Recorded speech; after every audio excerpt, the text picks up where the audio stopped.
the new Modus Super Series champion. Oh my word! It's another incredible moment tonight. Jeff Smith! It's match start. 5-star performance. Pull for big fish. It's Jack Drayton!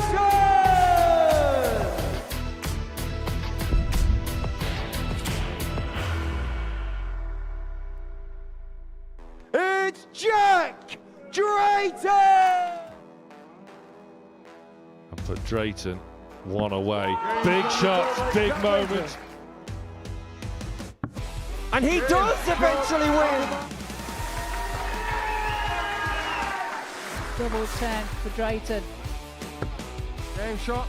It's there, and he's there. Our reigning, defending champion Jack Drayton. As soon as I got told my week after I won last series, I was like, I just can't wait to get back, get the title defence, and hopefully become the second player to go back to back. High pressure situation, but the former world champion is up to the task. With me, I know I'm going to have to play outstandingly well. Clinical from Scotty Dog. Game shot. Jack Tweddle is the ADC Global Champion. To go for the pull. But he doesn't, he gets! 2-8. For the match. Look, I just have to do my job and take every game as it comes. And he finds the ball. Knows the way from 1-4-1. Of course he does.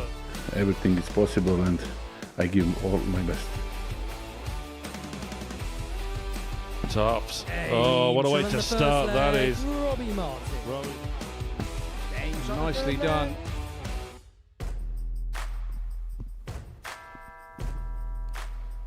Hi there, the waiting is over and it is almost time for kickoff. Well, at least throw off anyway. It is finals night here at the Modus Super Series. We've got an evening of darts to bring you at the Live Lounge in Portsmouth, where we will crown the Series 14 Week 9 winner. Hi there, yeah, plenty of champions in action tonight as well. A world champion, a soft tip world champion multiple times. We've got the reigning Modus Super Series champion and the ADC Global champion as well. So only right that I've got a champion alongside me, the former Players champion, Paul Nicholson. Paul, I mean, this field is incredible. It's like a big wrestling bout, isn't it? All the belts on the line. Yes, very much so. 7 days ago when we were talking about this week as a whole, we didn't think we'd be disappointed. We haven't been disappointed this week. The highs have been extremely high.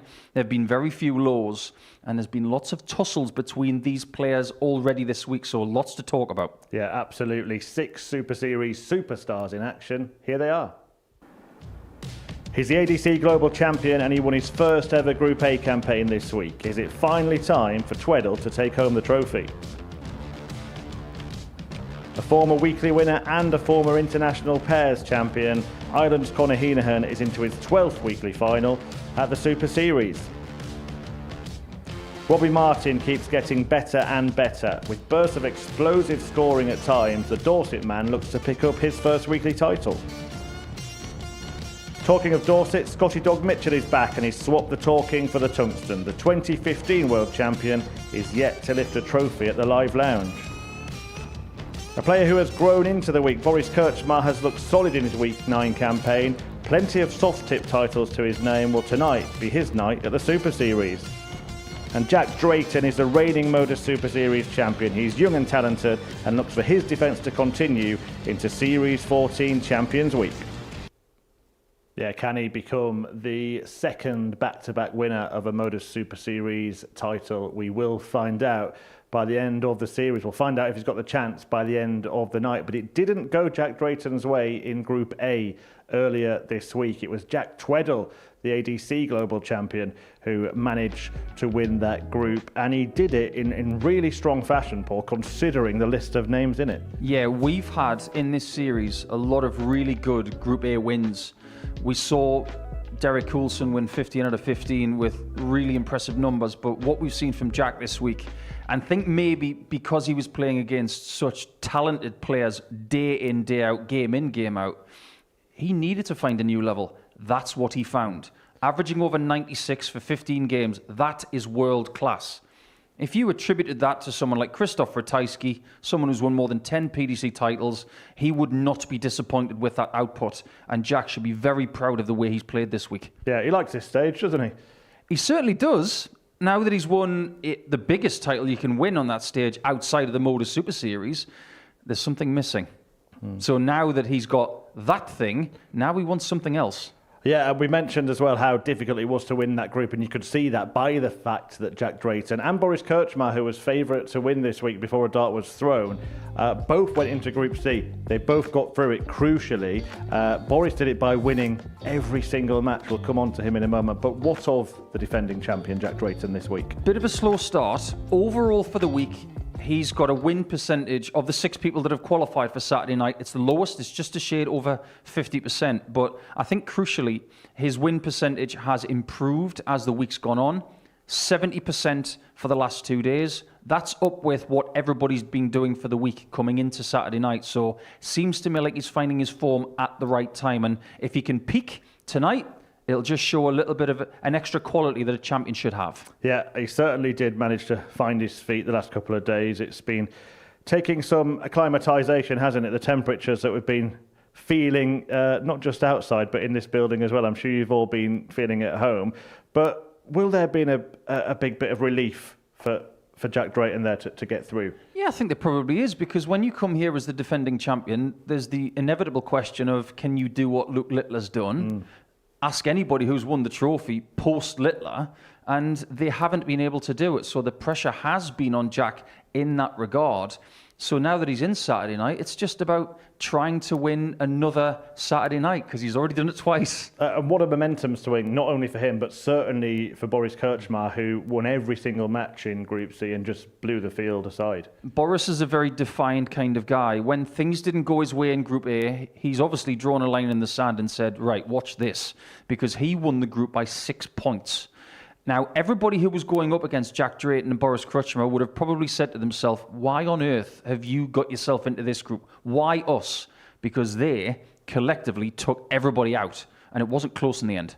Well, if you did manage to fall asleep last night, well done. You must have some decent air conditioning at your house, but you've also would have missed what happened in Group B. So we can confirm that for you now. Conor Heenan winning the group in the end by winning all of his games on Friday. Robbie Martin and Scott Mitchell in second and third on 10 points, meaning we said goodbye to Rhys Robinson and Fallon Sherrock for this series. Let's start with Conor Heenan then, because not many knew what to expect, but he really turned up last night. Yeah, I think turning up at the right time as well, when conditions weren't ideal. I know that when we have heat waves here on the south coast of England, it's particularly Group B that struggle because the heat tends to linger a bit longer.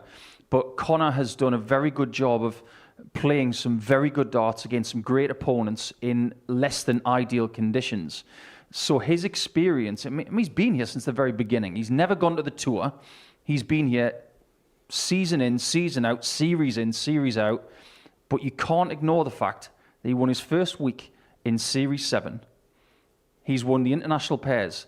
This is Series 14, so if he wins tonight, expect him to get his third weekly title in Series 21, if you believe in patterns. Yeah, I'm sure he'll take winning tonight, whatever the pattern might be. Robbie Martin, well, try and explain his pattern this week.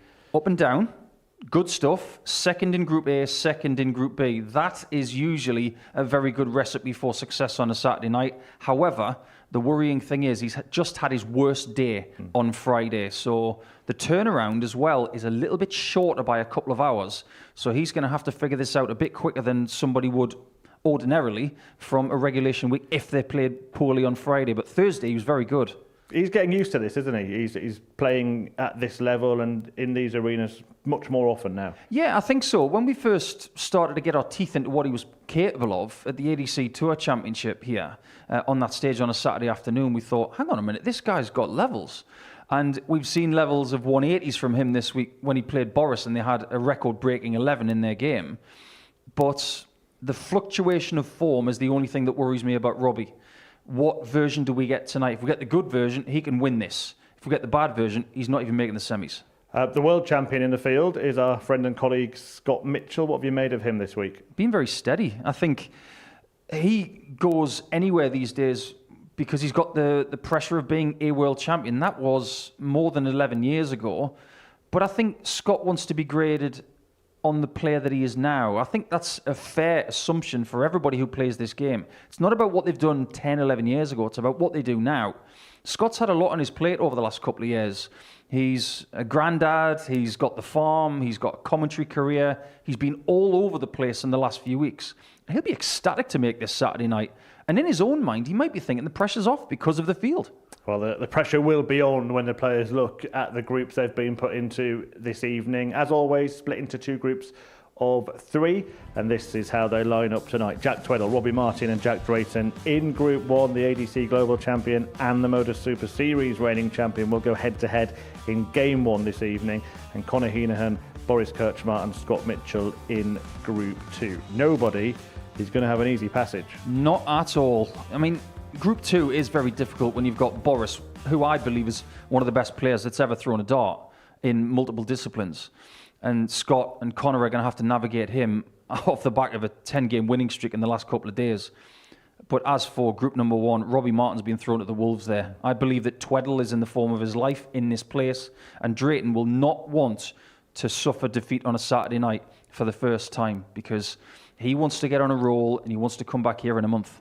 Well, the hardest job tonight might be for the odds compilers, who are tasked with the tricky test of picking prices for these players. But Paul, very rarely actually on a Saturday night now do we see players out as long as 14 to 1 and 18 to 1. That's the case for Scott Mitchell and Conor Heenahan.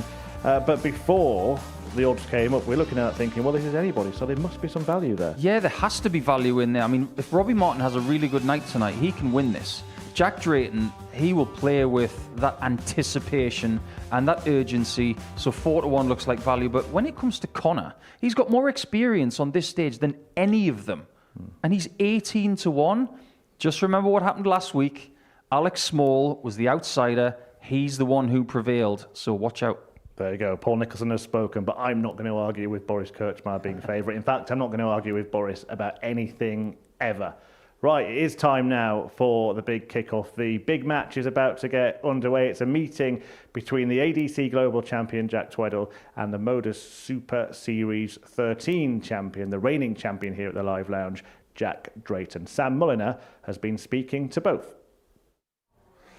Jack, welcome to finals night. Have you spent your 2 days off? I went home for a couple of days, saw the kids for a few days, did a couple of bits around the house and just chilled out, and then I had a practice yesterday. Reflections on Group A, you must have been very, very satisfied with just the levels you were reaching. Yeah, performance-wise, it was good. Would have loved to have got a few more wins. Like, I would have liked to have got close to sort of 15, but in a group like that, it's going to be nearly impossible to do because the standard was just so high all week. You've come into weeks like this before in good form, but I've often seen you at the end of groups where you've maybe felt a little bit disappointed and not really shown your best. Is it fair to say that the ADC Global, winning it in this building, has got sort of the monkey off your back? Definitely for this building, 100%. In terms of just form, I wasn't playing great even when I won that. It was just I happened to play well that day. A couple of months went by and then I changed some bits, and for the last couple of months it's been going really good. Seeming confident mood, is it time that you get that regulation weekly title and look ahead to Champions Week now? I mean, I do feel like it's a when, hopefully, rather than an if. If it's tonight, then it's tonight. If it's not, then we go again next time and we get it next time. It is what it is. I don't think many will be disagreeing when it's when and not if, but we wish you the best of luck. Thanks for joining me. Thank you very much. Jack Drayton, the title defence is still alive and well. How are you feeling ahead of tonight? I'm feeling good. Went for a practice this afternoon just to get my arm back in, and I was chucking pretty well, so hopefully I can carry on the title defence tonight and make it to Champions League. We've seen something a little bit different from you this week. You've had to battle at times, but are you taking the positives from that in that, all right, you don't want to have it all your own way all the time? No, you don't. And, you know, I have battled through this week. You know, I've essentially done it the hard way, got into Group C, and obviously it's only 2 from 6 qualify. But yeah, I've done a lot of hard battles, and you know, maybe won games I shouldn't have done, lost games that I maybe should have won. But I mean, I'm here now, so just got to kick on tonight and do well. As you well know, though, it's not going to get any easy for you. What do you make of that group tonight? It's unbelievable. I woke up this morning and I saw that probably finished second, and I was like pretty much the group of death tonight. But I know I can beat both of them on my day, so I'm going to go into both games feeling positive and hopefully I can beat them both and get the job done. 2 wins out of 2 here on a Saturday night. Is it going to be 3 out of 3? I should hope so, yeah. You know, like I said before, my game feels really good. So we'll see what happens. Good man, best of luck. Thank you very much, mate. Chances increased. Oh, what a shot that is. Oh, it's sensational. 182. But Drayton has other ideas. He's into the final with a 142. Now one finals night here. Jack Drayton.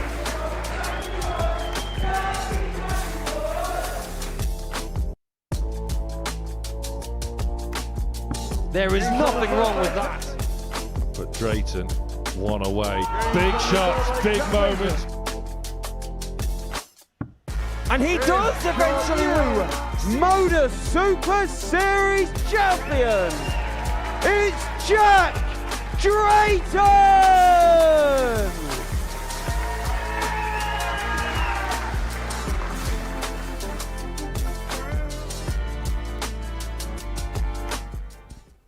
Yeah, here we go then. It really is the big match, isn't it, to kick off the evening. The two players who have won the biggest titles on this stage going head to head in the opening group game of the night, which Jack will be jumping for joy at the end of it.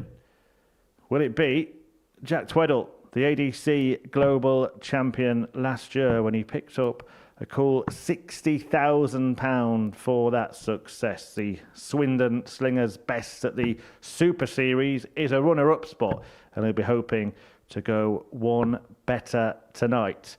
Tweddle, age 31, has produced the best performances of this week, comes into finals night with an average of just over 96, but standing in his way is the reigning and defending Modus Super Series champion. Picked up the title earlier this year, just 19 years of age, and is looking to follow in the footsteps of a certain Luke Littler and go back-to-back at the Live Lounge. The next step is winning tonight, but the first step on that journey is beating Jack Tweddle, which will be no easy feat. Anton Mays is the referee overseeing proceedings this evening, and Sam Mulliner, having interviewed both players, has returned to the commentary box to call all the action alongside Paul Nicholson. Thank you, Murph. Very good evening, everyone. What a way to start Saturday night finals night. 2 reigning champions, but only one will prevail this evening. Really good conversation with both of these players earlier on tonight. Feels as though Jack Tweddle is full of confidence, as well he should be. This is a Jack Tweddle that's been mixing it with the big boys on the Pro Tour due to his exploits on the Challenge Tour. This is a Jack Tweddle that's been getting wins over Stephen Bunting, over Martin Schindler. He starts against the reigning Super Series champion Jack Drayton, who has had to battle this week, and it's something we've never really had to see from him before. A very good evening, Sam, and I think it's a good thing.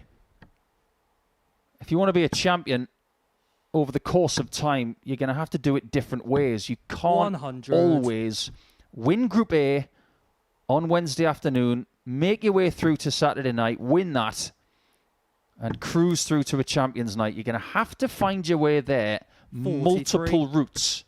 Even Luke Littler did that in the 3 series he played in. 137. He wouldn't win them all. In fact, he would only lose on a Saturday night once. And that was to another big young talent in Sebastian Białecki. 60. Jack, you require but Tweddle's off to a really good start here. And there's no surprise from us or anybody who's attending tonight. Yeah, it's not very often Jack Drayton is left in the 300s when his opponent is on a finish. 57. A single dart Jack, finish. You require 40. Tweddle looking for an almost perfect start.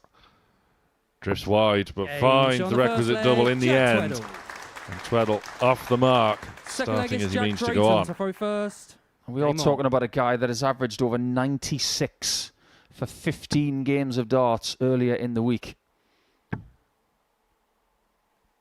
And he won that Group A by 4 points.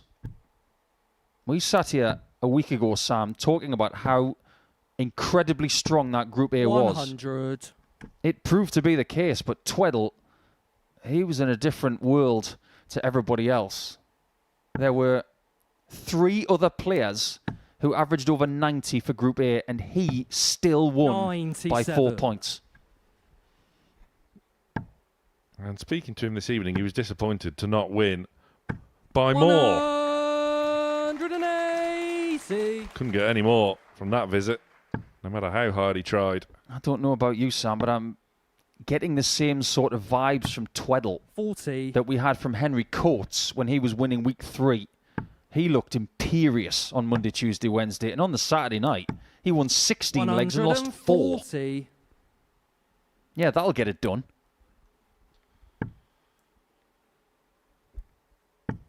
Well, this is better from Drayton. So easy to forget this is only his 3rd appearance here at the Super Series. Jack, you require winning 81. on debut, following it up with a Champions Week win. Well, he's got his back against the wall here this week and in this match as well. Look at this from Tweddle. Jack Tweddle. Third leg He is Jack looks Tweddle to so throw first. comfortable. Game on. What has this Pro Tour experience done to him? 80. I think it's that. I think, like you saw, I put it to him. I think there is a lot to be said about that ADC Global win, getting the monkey off his back, because there have been times here before where he has come close. He was a weekly runner-up back in Series 9, but since then, he just hadn't shown anywhere near 100. these levels of form, which we knew he was capable of.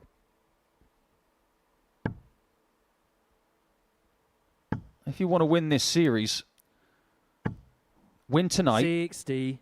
And then you could have the biggest Modus Super Series trophy in your hands in 4 weeks. 81. There's going to be chaos over the next month here at the Live Lounge in Portsmouth, and it's the kind of chaos we enjoy. Considering there are still a lot of big names that haven't taken to that stage yet in Series 14.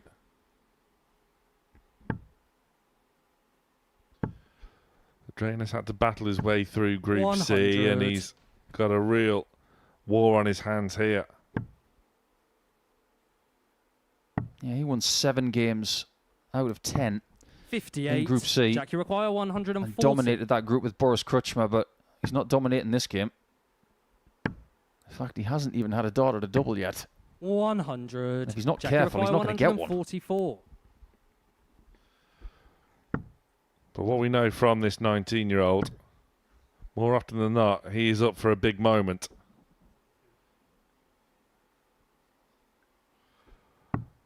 Tweddle is 50% on doubles for this match so far, and he's got 3 in hand.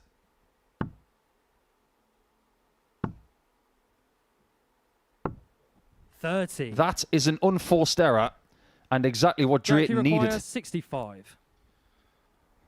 Well, it was almost an insurmountable lead for Tweddle, but he's allowed Drayton back in. And in a match of champions, you cannot afford to make those sort of mistakes. Fourth leg is Yeah, Jack look at Tweddle in the Drayton background. He's lost the leg, and he knows exactly why. Dart players are incredible at finding excuses for things when they've gone wrong. But if you can be a bit more Michael van Gerwen and take full responsibility for the things that go wrong, you will go far in this game. And Tweddle right there was saying to himself, that was my fault. Let's put it right. 81.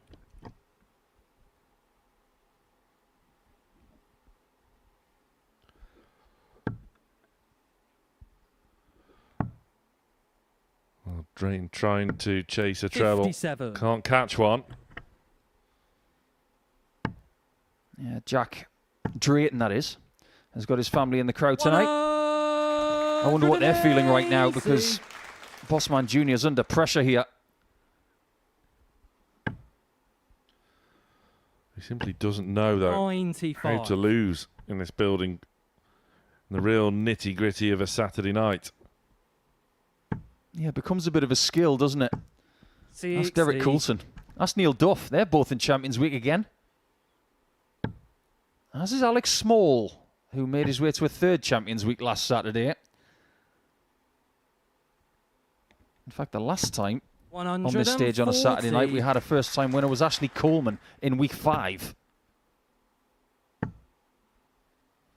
Well, Tweddle knows it's 100. when and not Jack, you if. require And 130. finding a treble in a situation like that illustrates why. Has to find a treble of his own now, Drayton. Well, Sam, that treble 20 from Jack 58. Tweddle was Jack, you require top shelf. 80. Does it set up a leg win? Maybe. 66. You can't write that mistake. So Drayton again. Jack, you require 72. After taking out 65, now he's got 72 for a level game. When he could have lost this match already. Stay there. Now looking at tops. And this, in the past, is where he has been so good. 32. But just too much on it that time. Jack, you require 14. You can't take double 7 for granted. But when you're in H this on the kind of fourth form, leg, Jack Tweddle. the doubles seem twice as big. Fifth leg is Jack Tweddle to throw first. Game on. Traditionally on a Saturday night, the group winner gets the first game. They don't always win it. 135. And if you don't, you've got to wait until game 5. And tonight, Tweddle has got Robbie Martin in game 5. And by the time we 45. get to that fixture, Jack Drayton might already be gone. Well, Drayton called it the group of death. I think it would be a group of death in a Champions Week, never mind just a 42. regulation one.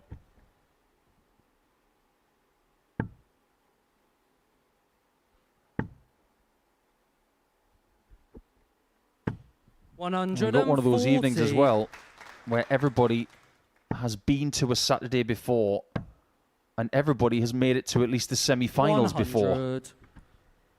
So much expectation. There will be big names out in the next 90 minutes. But with a bit more of that, 180. Drayton might be able to limit the damage here. That's his job right now. 55. Jack, you require 136. A rare error from Tweddle has allowed Drayton free reign from 136. It's all about the setup. 58. I don't think he's going to enjoy that one. One of the disadvantages of his angle of attack is that if he doesn't get the treble 18 here, he's going to block tops. Well, he's going to be restricted. Potentially just one dart at the bull, but it's not the bull. It's going to be double 9. That'll do nicely. And a roar from the defending champion shows he's not out of it just yet.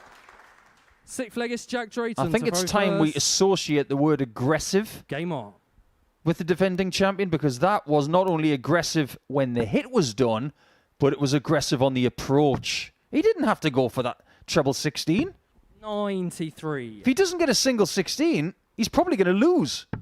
That shows what kind of a sports person he is. 180. That shows you what type of player Jack Tweddle is. That's not exactly the Robbie Martin Boris Krutchmer game from the other day where they had 11 180s in a game. First time we've ever had double figures in a Modus Super Series best of 7 match. 58. But we have had 4. 3 of them for Jack Tweddle. Records have been tumbling in Series 14. Yeah, some of the most long-standing ones as well. The hardest ones to break. 140. Drayton can't stop Tweddle getting a match shot this time. But it might only be a dart at the bull. 54. Jack, you require 123. Well, Tweddle can't take out the ABC 1, 2, 3, and now Jack, Drayton you require looks to dial it up 118. to send us all the way. That's a good line. That's a good weight. 80. Almost a great shot. Jack, and you Tweddle gets his require best 57. opportunity now to start with a win. Only shot. needed And the one match, dart at Jack tops, Tweddle. and Jack Tweddle, the ADC Global Champion, is on his way at the expense of the reigning Super Series champion, the Bossman Jr., tasting defeat in the opening match of tonight. It's a win for Tweddle, who is a man on a mission here this evening. After the break, we turn our attentions to Group 2. It's Conor Heenan against Scott Mitchell.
Well, before the break, Jack Tweddle got the job done against Jack Drayton in the Clash of Champions here at the Live Lounge.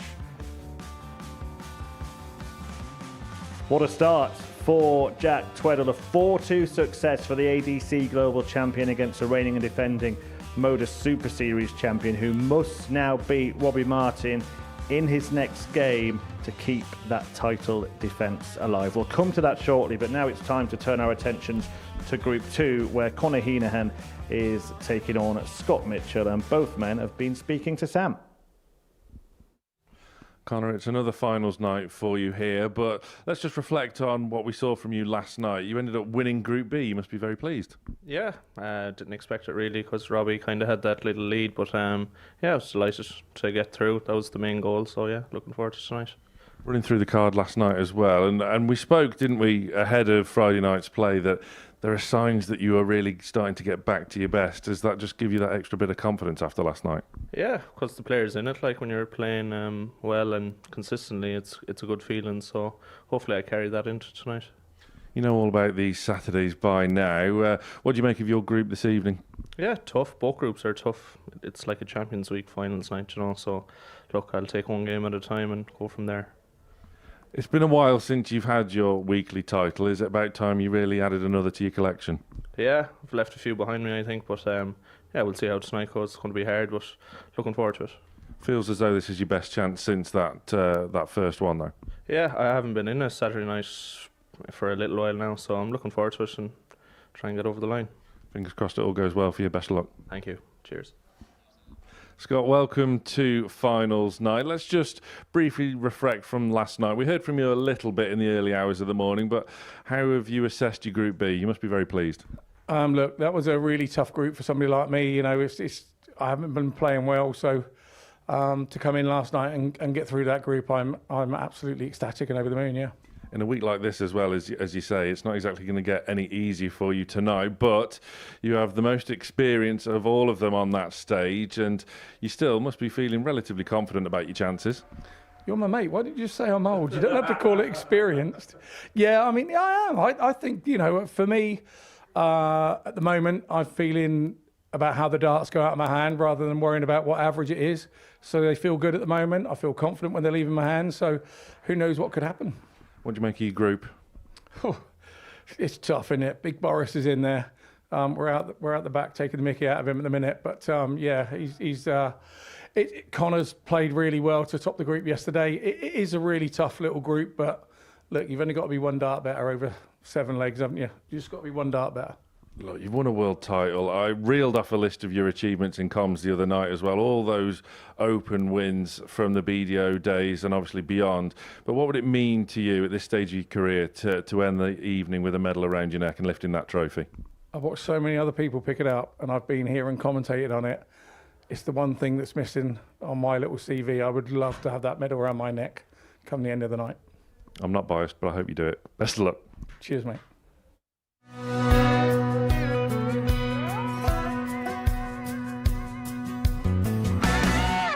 One dart for a big 2-0 lead. Practice makes perfect. He missed the double foot last time. He pins it this time. He's in double 80. To take out the opening leg. His second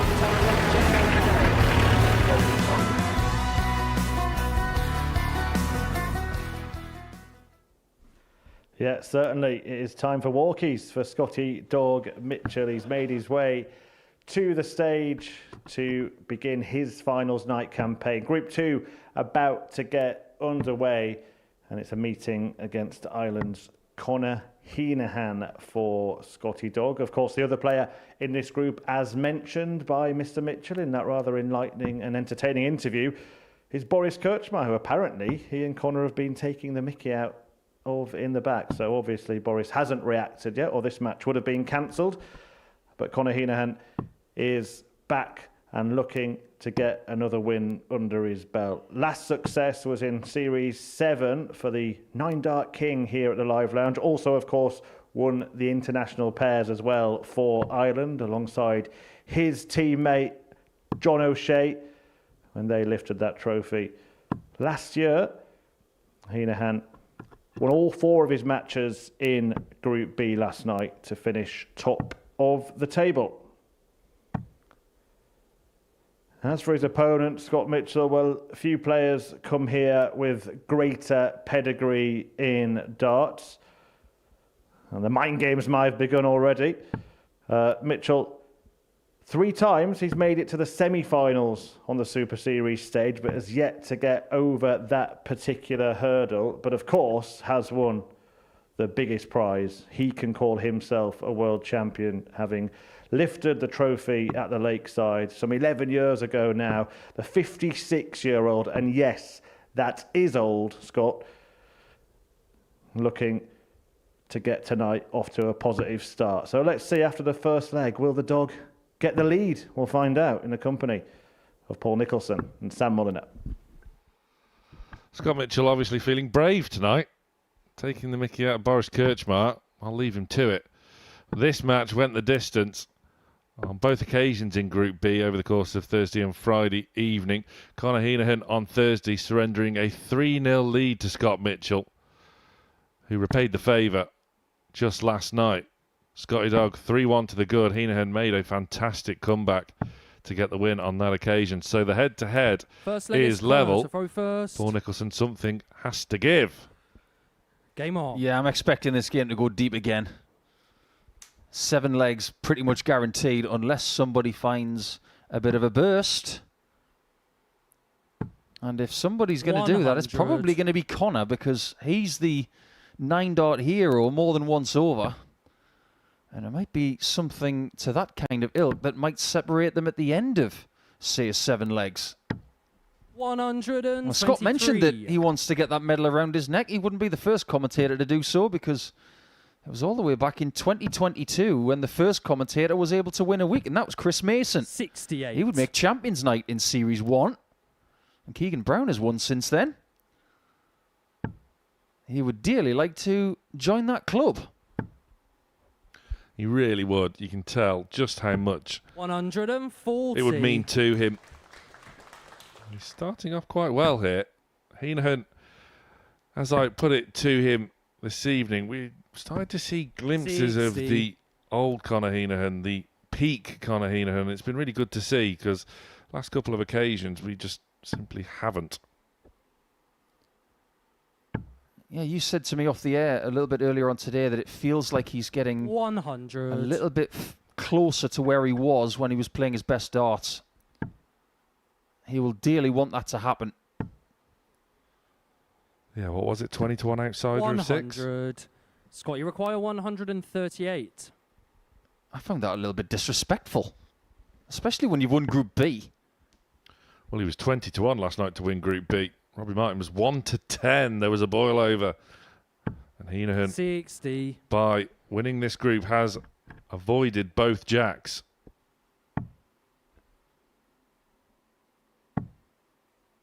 This is really good. 133. Scott, you require 78. And Mitchell, when he's playing well, shots like this are at his mercy. That's a lovely cushion. Oh, you can see what he was trying to do, just to glance it over the top, to slide it in. Doesn't quite make it. Conor's been really reliable on tops so far this week. Needs to just drop it down a touch, though. No score. Well, Mitchell won't believe Scott, his require luck. 20. Get this hit and run. And he does get a hit. Fine start from Mitchell, who takes full advantage of the mistakes from his Irish counterpart. Second leg is Scott to throw I think first. if you were to have a debate, you know, about Game on. who's the best commentator to have played on the Modus Super Series stage, you'd have to go with the name that I didn't mention in the first leg, and that's Devin Peterson. He's done plenty of commentary work here, and he won the ADC Global and 55. has won a week. So just because you're good with a microphone in your hand doesn't mean you can't still fling the dart very accurately. 44. And do you remember when Keegan won that week? He was in tears. And I get the feeling if Mitchell were to win tonight, I think he would have a bit of a lump on his throat. Well, I would endeavour to make that happen. 59. Because I'm doing the interview. Are you looking for 10 bonus points?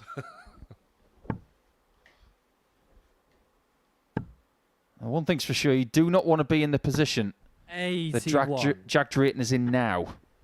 He must win the next game, otherwise his defence is over.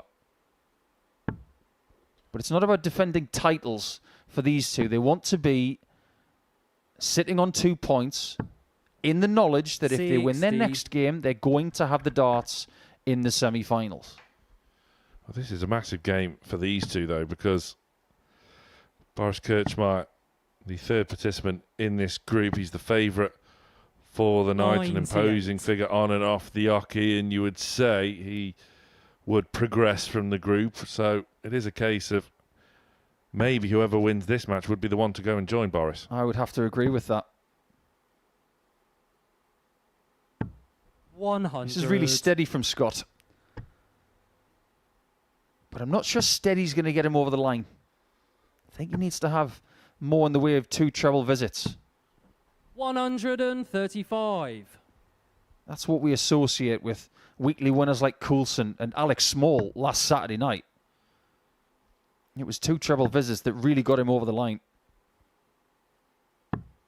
60. Connor, you require 143. Well, Mitchell does get down to a finish with a good use of the 25. Heenahan looking to leave it 80. sweet. Scott, you require 167. This really would be sweet. Can only be done one way. But that's not how you start it.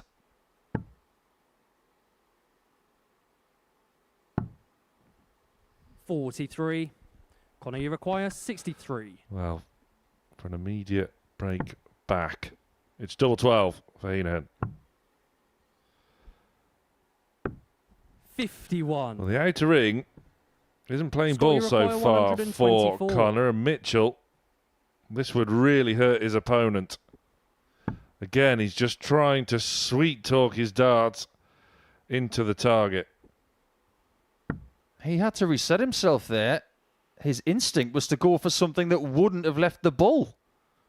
Maybe in his own mind he thought he was on 121. 56. That just goes Connor, to you show the require experience 12. he's got, that he was able to rein himself back in there. He needs this to register. And he's got his first double of the night, so it is eventually Connor Heenahan. that break back. This is a very different game to the first one of the Third night. leg is Connor to throw This is more of a first. scrap. Game on. Yeah, it's followed the trend of the matches between these two. Heenahan off the mark, finding his double at the 7th attempt. 100. You tend to find that younger players don't prefer to play the slower player because they're surrounded by fast 100. players.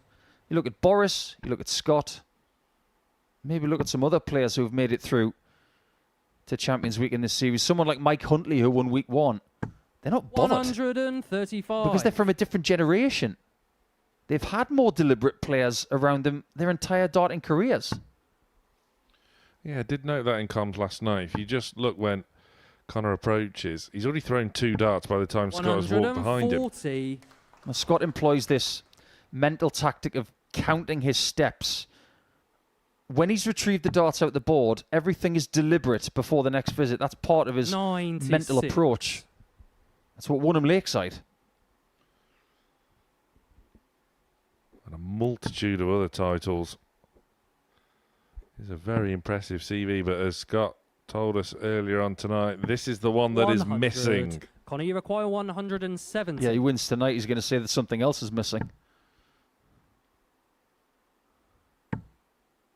Speaking of missing, he's only just missed it. 145. Scott, you require 161. That would have been delight for the D-Side Academy watching on from the front row. Nice to see another group of Academy people here on a Saturday night, somewhat earlier 99. than usually billed, but Connor, you require 25. I don't think they're going to be going to bed early tonight anyway. No chance.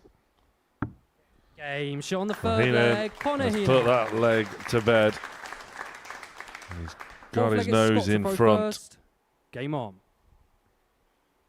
No, he's weathered the early storm very well. It was a 17-dart break for Mitchell in the opening leg. But what we've just had from Connor is the best leg of the match, 14-darter. 100. Mitchell will not give up hope, though, given that the matches between these two, the front runner has always been reeled in and surpassed. 58. What really interests me about domestic darts and Irish darts right now is who's that kind of player who comes 95. series in, series out. has anybody been to the Pro Tour for a couple of years and come back? Someone like Graham Hall, for example, who played in week 8 last week. Conor Heenahan, right at the end of our Southampton days, was one of the best players in this whole thing. And he came into Series 1 with a reputation. And we all thought, do you know what? He's not going to be here very long. 139. He's going to get a tour card. He never has. He's been here all this time. And the best compliment we can pay him is that he's Scott, you require underachieved. 167.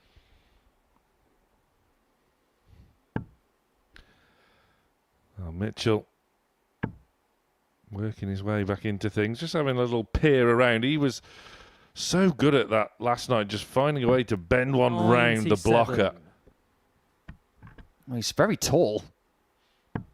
You'll see how tall he isn't when he plays Boris.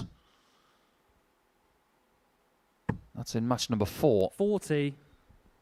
But he Scott, you shouldn't require need 70. that dart in this visit. This is all about clean shots. Unless he gets a single 10 and a 20, which he's not going to now.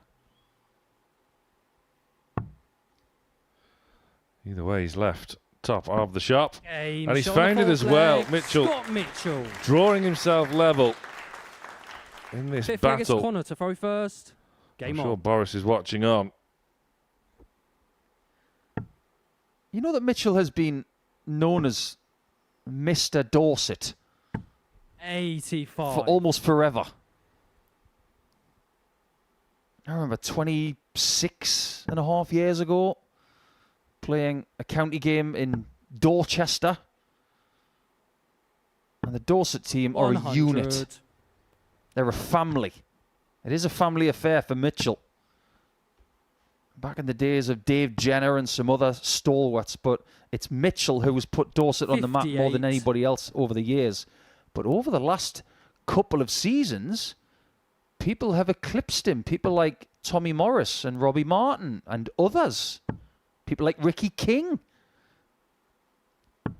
100. I don't think he'd mind getting that #1 tag back.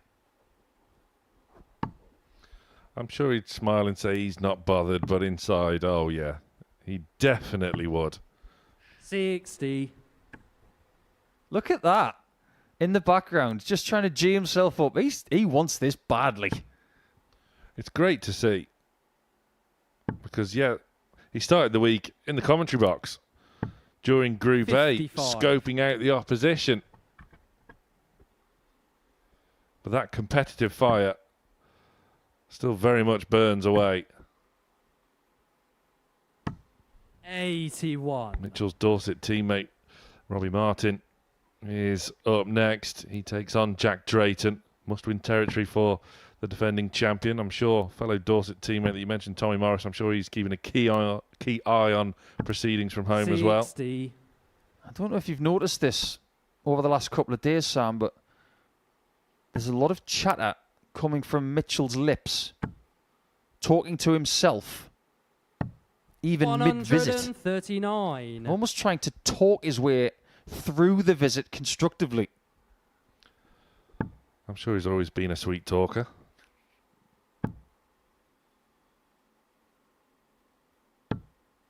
$60. Conor, you He's require not going to be pleased with 78. that. He could find himself behind once again. Double 12 again. Good find there from Conor. Conor Heenahan. If Mitchell doesn't win the next leg, it'll be the first time in their head-to-head this week that it doesn't go all 7 legs. And then, of course, has the unenviable task of heading into a tussle with Boris Kirchmar, needing a big 81. result.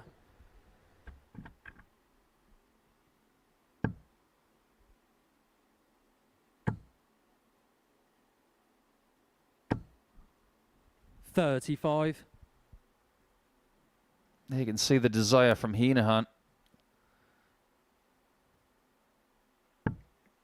Around about 4 years ago, when we started talking more about Conor, he said to us, 100. I'm not even the best player in my family. My brother Martin's better than me. I wonder what he'd say now. 60. It's at moments like this, Sam, I wish we could just go live to Martin Heenan at home. What do you think, Martin?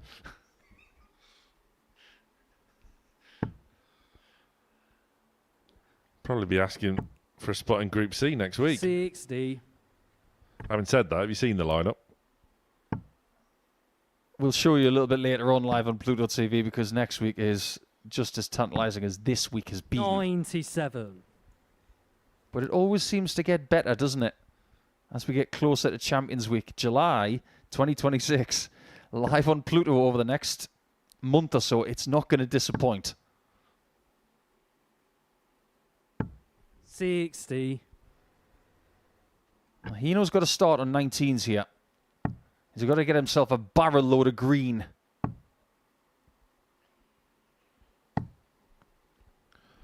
$121. Mitchell isn't quick at the best of times, but hasn't really accelerated away from Heenan, despite Connor not registering a treble until his third visit of the leg.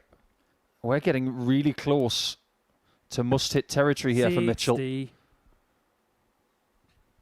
Just wonder if he needed that third dart to hit the lipstick. Because if he's got to take at 140 to save this match, this is going to be a big ask. 96. Scott, you require 140. It is a big ask. We are entering now or never territory.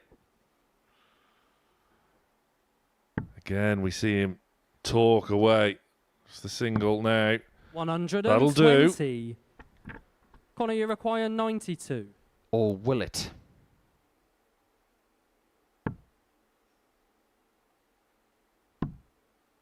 I wonder if he changed his mind. 52. I tried to read his eyes there and it went low to high. Scott, you require he was 20. thinking 48 and then he was thinking 36.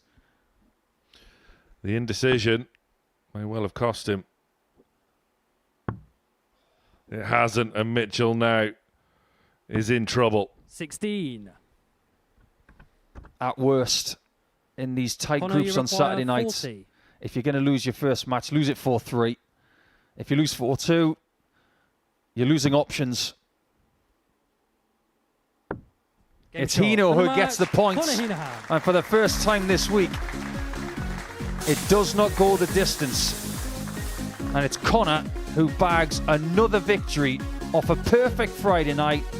He is back on Saturday, and in a scrappy game, he wins in 6 and is in pole position in Group 2.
Welcome back to finals night at the Modus Super Series, where before the break we saw Conor Heenahan kick off the Group 2 action with a 4-2 victory against the former world champion Scott Mitchell. Before that, Jack Tweddle got the better of the reigning Super Series champion Jack Drayton, who was a little below par in that one. He's about to take to the oche once again and will be in need of a victory against Robbie Martin. But if you know a little about Jack, you might know that his first love wasn't darts, it was golf, as Henry Deacon explains.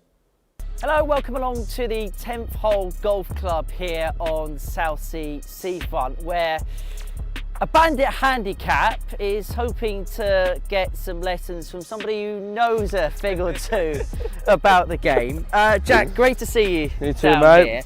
here. Let's just talk quickly about the relationship with you and golf. Was golf fair to say your first love? It was, since I was young, maybe 4 or 5 years old, and started off playing 9 holes in the competitions and stuff, and then started getting to, you know, the big leagues, 18 holes, playing with men and stuff. And I've always inspired to be a golfer, playing on tour, playing the majors, and then with my uni course, going to America, studying it, working, and then hopefully try to turn pro. And then, what do you know it, I started picked up darts, and you know, look where I am now. Oh, Just gently easing in, yeah? oh, aye. Listen, I'm not swinging golf club for a month. How should I be gripping it? Whatever I do, just do the opposite. Unbelievable. Here we go then.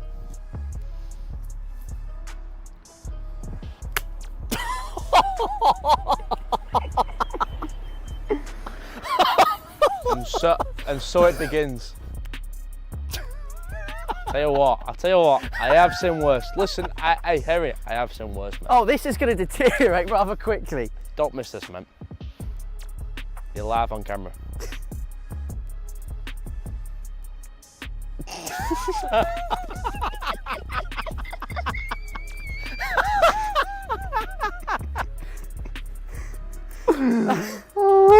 So in terms of the Super Series, how would you describe your adventure that you've had here so far? It's been good. I've enjoyed it. Have you felt any pressure to defend?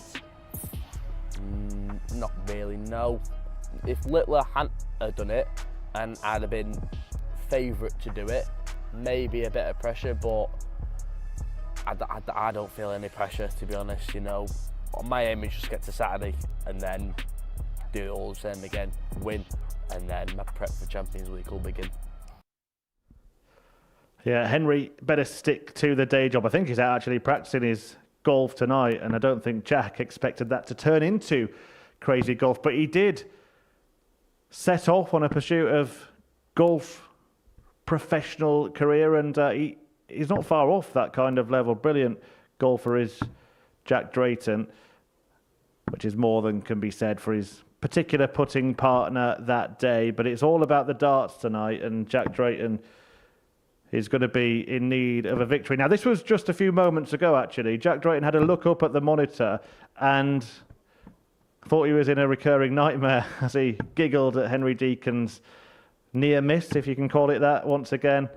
Enjoying himself despite that defeat earlier on tonight, which of course does mean that Jack Drayton is going to have to get a victory in this match against Robbie Martin. But he is the type of player who can dig in. We've seen it over the course of the week, of course, had a disappointing campaign in Group A and then made it through Group C. Only 19 years of age, but already has lifted the big prize here at the Super Series. Came into Series 14 as a defending champion. Has to win this match to keep the title defence alive. Can he do it here against Robbie Martin in this one? Drayton, with defeat, would see that back-to-back dream come to an end. His opponent, Robbie Martin, 43 years of age, even. Scott Mitchell, we were calling old earlier, weren't we? From Weymouth. He has had a runner-up placing here. That was in the previous series as well. He'll be looking to go one better. And he's been producing some really good darts of late, Robbie Martin. Do not underestimate him. Jack Drayton himself called it a group of death. So with that defeat for Drayton in the first match, Robbie Martin comes onto stage for his opening game tonight, knowing that he will qualify with a game to spare should he win it. As for Jack Drayton, he must win to stay in contention. If he wins 4-0 or 4-1, he will be through. That will confirm his place in the semi-finals, but is eliminated with defeat. The title defence then, is it still on or is it about to go? We'll find out with Paul and Sam. Oh, what a fantastic bit of footage that was. And Henry, if you're watching, I think we should go golfing and play for money. But anyway, back to business. And it's pretty serious business as well. The title really is on the line now.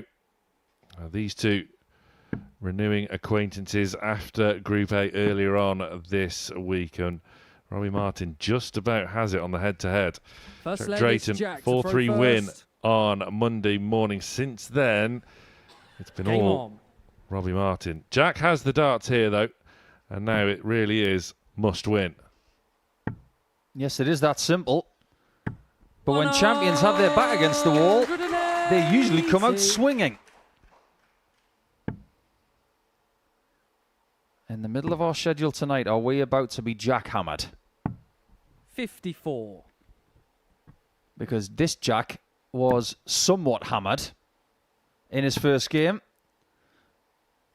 And he's looking to take out all his frustration on Robbie Martin, who's had a very interesting week.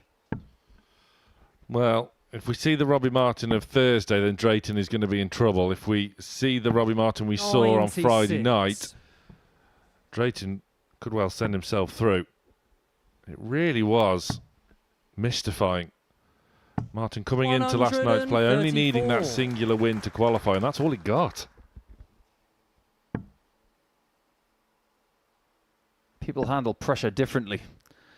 And I think we've already seen 60. what Drayton is doing with pressure 50. here. 50 after 9. How many after 12? There's still some meat on that bone. Shades of when he won Series 13. It did take him quite a few doubles to get across the line, and he did have to dodge a dart missed by Steve Jack, Green. You require 10.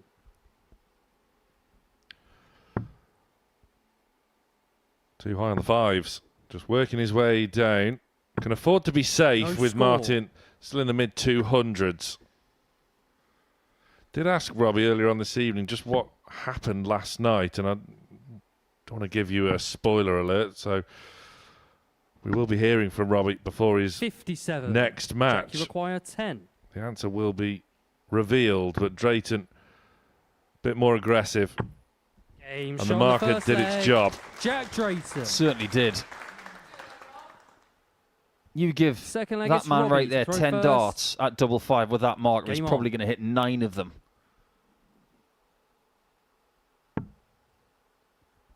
It could have been a sensational first leg. It still gives him the result that he wanted. 57. I love dart player reactions. Do you know that? He gets the job done. And the first reaction is just a little bit negative. 140. But in that treble 20 department in this game, he's been delightful. Robbie Martin was a huge, 47. huge threat back in Series 13, week 4. The runner-up to Derek Coulson. And Martin and Coulson have 81. been having some really tantalising tungsten tussles during that week and prior to that. But there's no Coulson in this week. The problem is for 58. Martin, there's a Tweddle, there's a Drayton, there's a Kirchmar. Yeah, but there is a Coulson in Champions Week. You are seriously going to have 60. a ridiculous level of form in the Series 14 Champions Week. There are people going into that week with massive momentum. 140. We could be saying the same about someone tonight.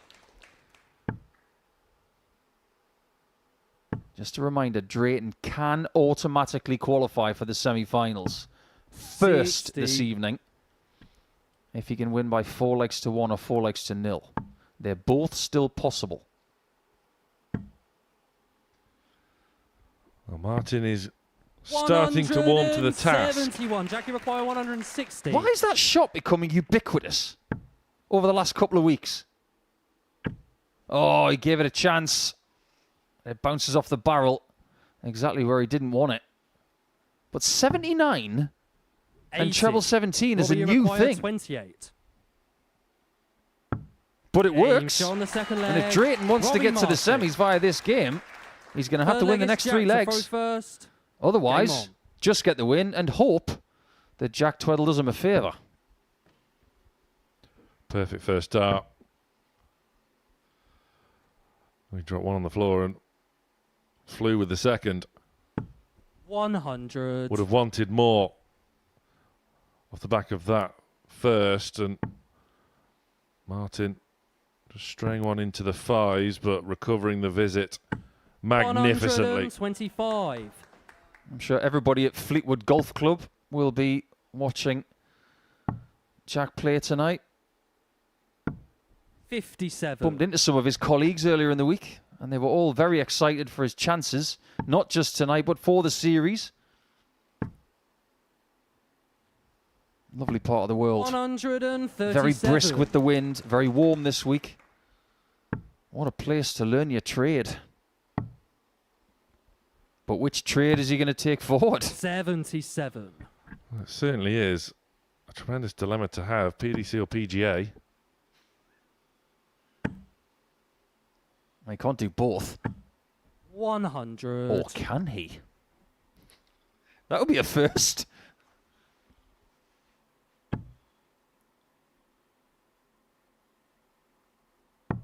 $97. Okay, Robbie, so he's left himself on the 139. biggest finish of the lot. He is going to get a look at it. We've already had a small miss on this shot here tonight. 59. Jack, you Nobody require goes one better. 170.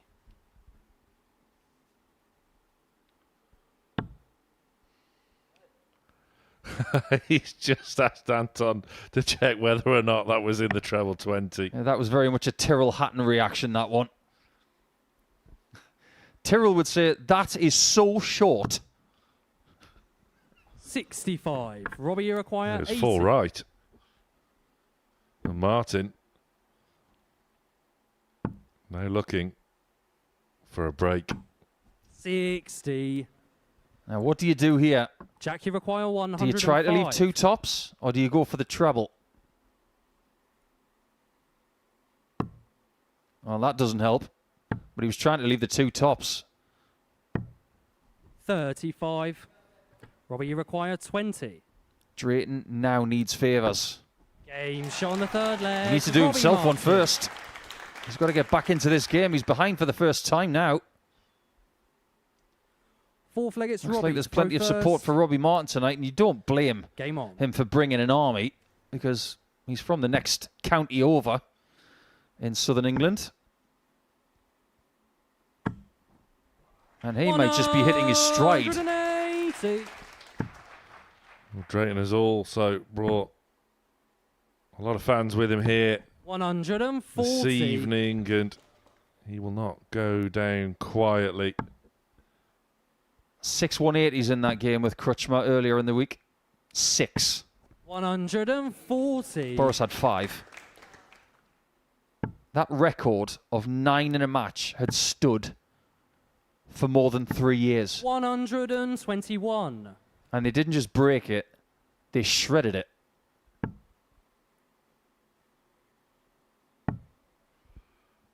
Well, Robbie Martin feels as though he's 95. ready to take the next big step in his darting career. Really knocked on the door in Series 84. 13, was Robbie, a you require fantastic introduction 86. in Series 12, and double 16 says 3-1 Martin, and that is the exact outcome. Martin.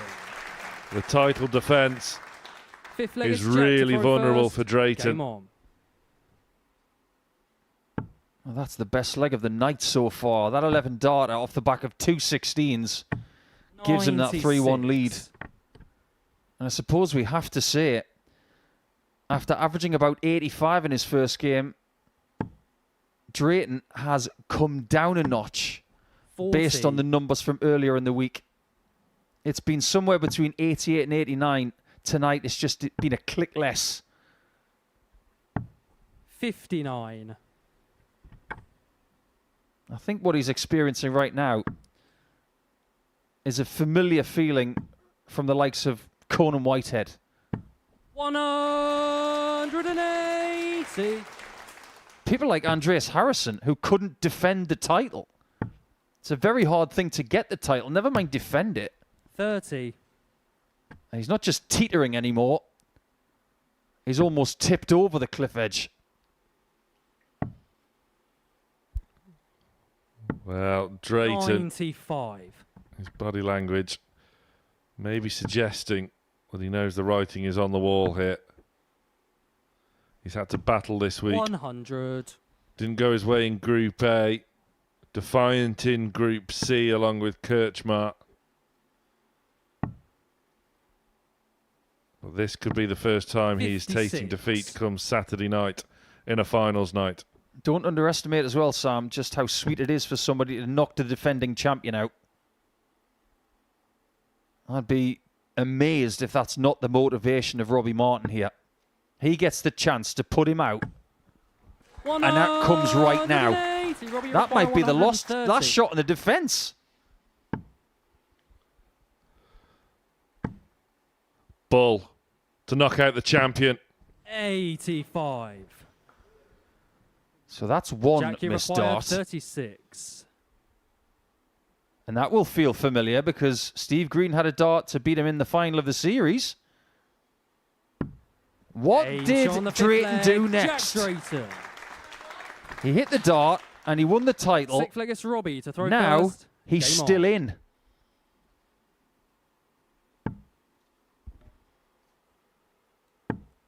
His body language has changed quite a lot over the last 15 55. minutes. He actually looks quite relaxed. It might help him. 85. Well, this is the key leg on the Martin throw, isn't it? Drayton simply has to break it. Then he will need 60. a huge favour from Jack Tweddle should he go on to pull off a fantastic comeback victory. But Martin 59. isn't going to be overly forgiving here. Already missing a match dart. I'll put it this way, Robbie has played some very good darts this week. 134. He's won 14 of his 23 games, averaging over 91, and that was only the third best average of the week. And consider 3 of those defeats came last night, where in essence he'd already really qualified already. 100. If he doesn't win this match, he's by no means qualified for the semis. Look what's happening now. 100. More defiance from the champ. 152. Martin can't trouble the big outshot. 65. Drayton require 40. could be going down swinging.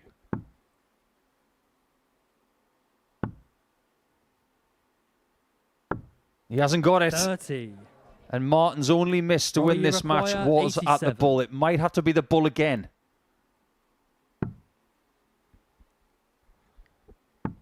It is going to be at the bull again.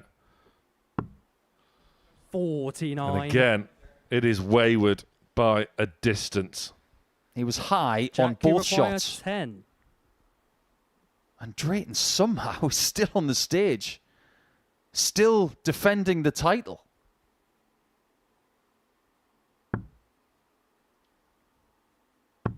Shades of the first leg, but this time he doesn't get the marker, and he believes it's curtains. 38. Alex to split. Martin to land a knockout blow. Game shot. There it On the is. match, Jack Robbie Drayton's Martin. title defence has come to an end at the hands of Robbie Martin, who sends himself through along with Jack Tweddle. Jack Drayton putting up a real brave defence, but it comes to an end here in the group stage of finals night. Martin progresses as we now turn our attentions back to Group 2 in a match between Scott Mitchell and Boris Kirchmar.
Well, this was the moment when Robbie Martin put an end to Jack Drayton's title defence here at the Modus Super Series. The Series 13 champion will not be going back-to-back. He won't be through to Champions Week.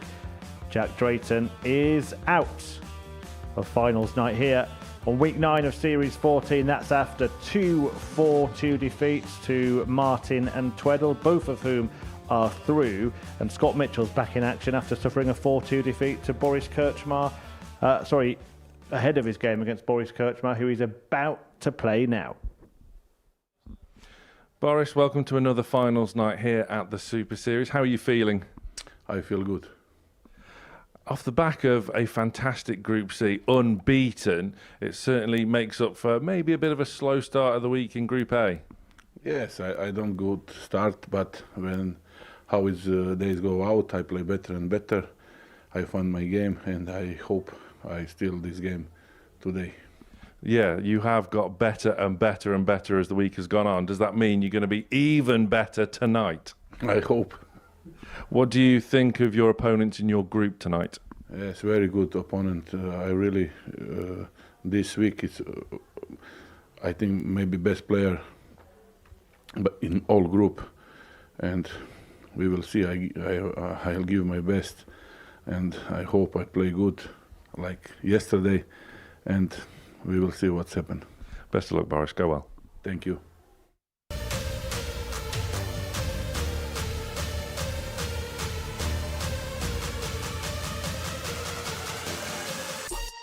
To Boris. Oh, and he hits that bullseye smack back in the middle. To get his night off to the perfect start, Boris Kirchmar is going to get a match start at double top, but he only needs $2 at double 16. When he achieved here, he stays there for double 18. Oh, super. firmly sat for second bullseye if he can find the 25. There's a lot of room at the end. And he finds the bullseye. Here we go then. Back to Group 2, and it is England versus Croatia. We've been here before, haven't we? Scott Mitchell taking on Boris Kirchmar on the Super Series stage. Well, it's a bit early for a hydration break, guys. The game hasn't even started yet, but Scott Mitchell will do his own thing in his own time. And he was a man of his word. He just seemed to be trying to play mind games with Boris Kirchmar. He's a braver man than me, let me tell you. But the 56-year-old is looking for his best result at the Modus Super Series tonight, and he's going to have to beat Boris to get that. He's made it through to the semi-finals 3 times before, but defeat to Conor Heenahan in his first match has put him in a position where he does need to get fired up and get a victory in this one if he is to match that and try to go even better.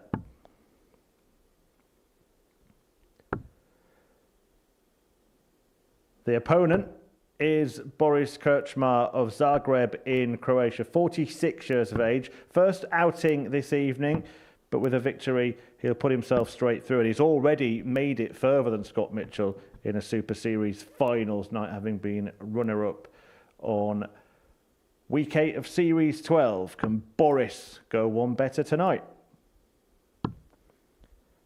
So just to fill you in then on exactly what is needed for each player here, for Boris Kirchmar it is very, very simple indeed. If he wins this, he will be through with a game to spare, and the final match that he plays in this group will be a straight shootout to see who tops the table. As for Scott Mitchell, he has to win to qualify, will be out with defeat.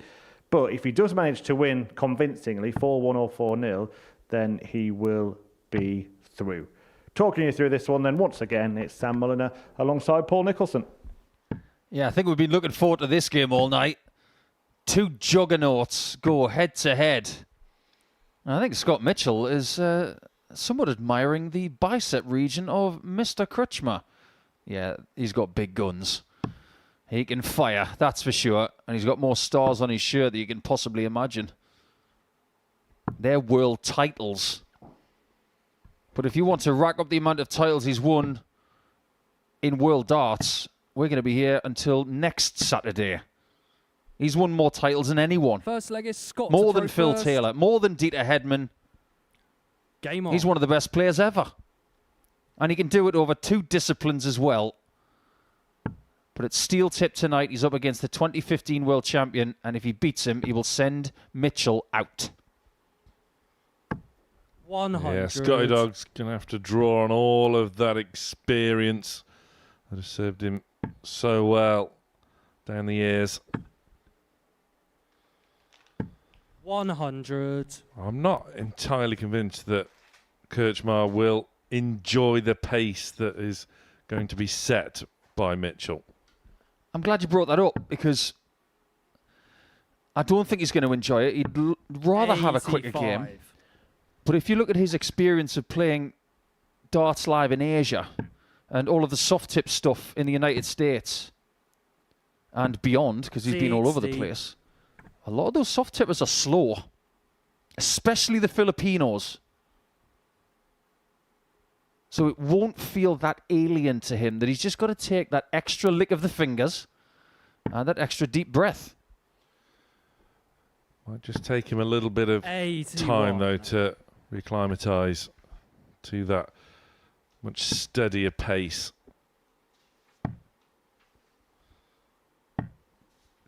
$80.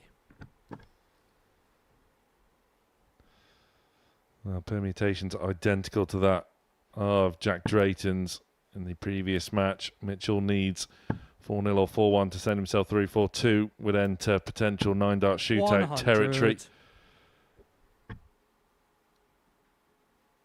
If Boris Krčma's in a shootout, who are you backing? I'll be honest, I'll back Boris for anything. 140. Scott, you require 135. That's a nice leave after 12 for Croatia's number 1. That's a lovely start from the former England captain. And he's still shooting. But just missing out. 115. Boris, you require Fantastic effort from Scotty Dog. 121. Krčma now looking to respond. He loves a bullseye. 73. He doesn't like that dart, though. Scott, you Mitchell require gets a second 20. crack. And if he's getting chances like this, he's got to take them. Not happy. Going inside again on 10s. But too safe on 5s. The match is in its infancy, but this is a big moment, and Mitchell makes an error. Boris, you require 48. By missing the ball and leaving 48, it may actually help him now. It gave him more shot on the options, first leg. Boris Krčma. and he's taking an immediate break. Second leg is Boris. He's on an 11-match winning streak Game here. on. Now, if he's going to trouble Derek Coulson's record, he's going to have to win tonight, come back to Champions Week, and start winning again.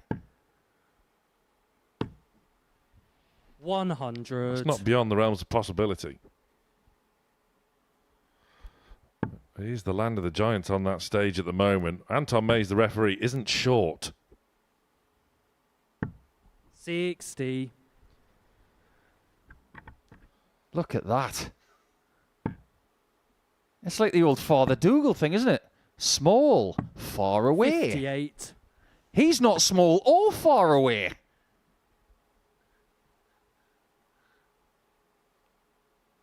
Trust me to get a farm reference in there for Mitch. But what he's got to do is he's got to start finding more two treble visits, just like that. 140. That will help him.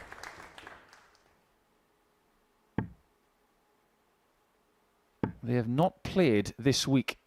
They've been playing 53. in different time zones, so to speak. Morning darts and afternoon darts for Krčma, evening darts for Mitchell.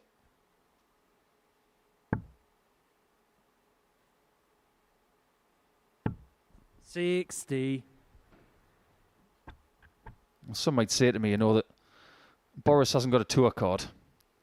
How can he possibly be Croatia's number 1 when there is a Croatian player who's got a tour card? Well, I think everybody knows that, with all due respect to Pero Ljubic, Boris is the number 1 in Croatia. And he's starting to burn here. And if he starts to turn as well, Mitchell's in real bother. 60. Boris, you require 110. Well, 110 points away from a 2-0 lead. 18's the ploy, but 54. won't go. Mitchell now has to really apply a vast amount of pressure, and even then might not be enough to trouble Krčma. Quite a long time ago, 60. I stopped Boris, predicting you require what Boris is 56. about to do. Told you. That was probably on purpose. 48. He's not happy, though. He'll be less than happy Scott, if you Mitchell require was to find this one 121. 2-1.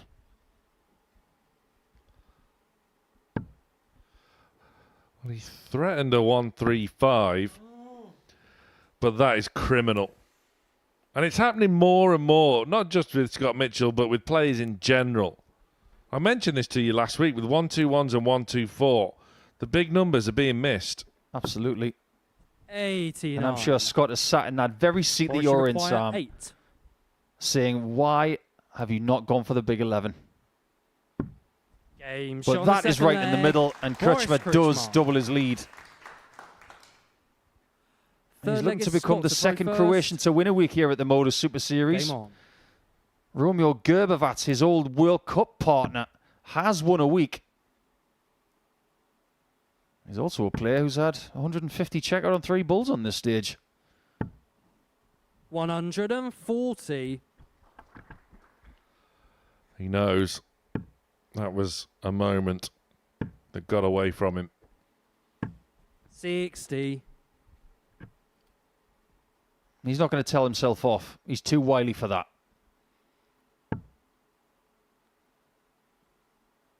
You can't do anything about what has happened. You can only affect what can happen next. 60. That's probably something he learned on the farm before he even took to the hockey.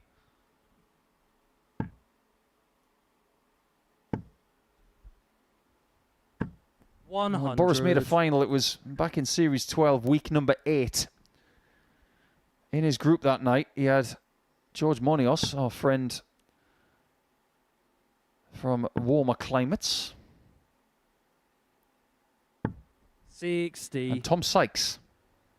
Boris would beat Tom Sykes by 4-2 in the group, and then Tom would reverse that in the final later in the evening. 134. And that would be the last win Tom Sykes would get here. And boy, didn't he play well last week in Slovakia, making the semi-finals on debut on a European Tour event. Well done, Tom. Yeah, looks at home on the tour now, doesn't he, Tom Sykes? 3-time series runner-up here. 100.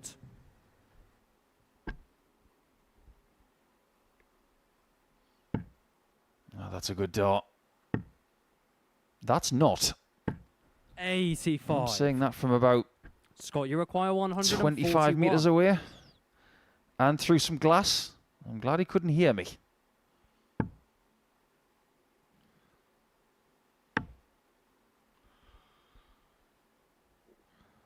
Saw this from him last night, Mitchell. 41. No interest in the switch. Boris, you require 122. Wise it would be from that place, but no treble found. Krčma looking to just plonk one over the top, just like that. And now the ball. 97. He's getting closer. Just be wary, Scott. Scott, you require 100. If he keeps getting bull shots and he's getting warmer, he's going to hit one. Well, you've got to hit one, but you've got 2 shots. Keep it straight. It has to be straight now. 90. Not for the first time tonight. He drags it left on double 10 and opens the door for Boris. 25.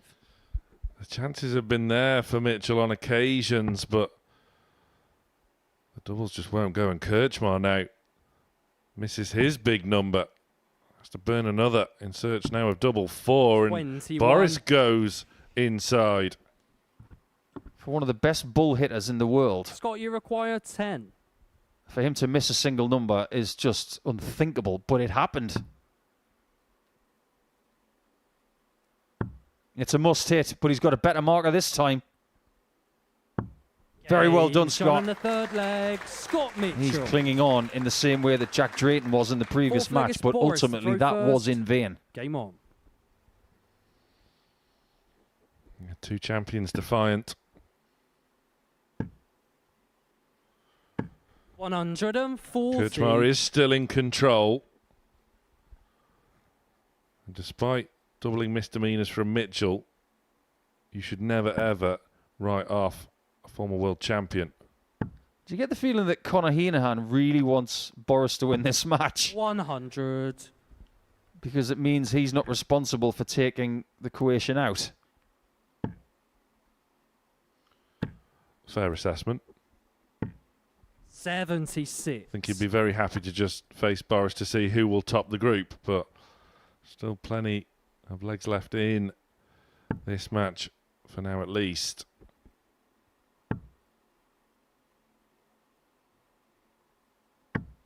'83. Croatia have been a big nation in darts for many, many years. A lot of people think that Croatian darts lives and breathes around the gravity that there is around Krčmar, but even before he was big time in steel-tip darts, you had Robert Marjanovic playing for Croatia alongside Tonči Restovic, making the quarterfinals of the PDC World Cup. It is a nation that has a lot of great players, and I see that nation being brighter in this version of darts only if they get a European Tour event sometime in the next 2 or 3 seasons. Let's hope that happens. 90. That's good thinking there from Boris. He finishes on the bull in that visit, but he would like to start his next visit on that bullseye. Yeah, you're right about the Croatian players. And all joking aside, it is fantastic to have Boris Krčmar here once again at the Super Series. Absolutely right. Or you require Just a great player to watch. There's another one. He doesn't get to double 14, but it's another big ask 94. for Scott Mitchell. Scott, you require 137. But he has been threatening them.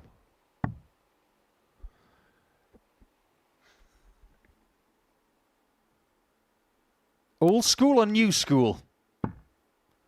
Somewhere in between. That was middle school. Well, it was 97. half-hearted. There wasn't enough courage in the conviction of Mitchell there. 41. Krčmar now. No mistake with the big number this time. Oh, the double. Krčmar once again extending his lead, and Mitchell in real trouble Fifth now. leg, it's Scott to throw first. Game on.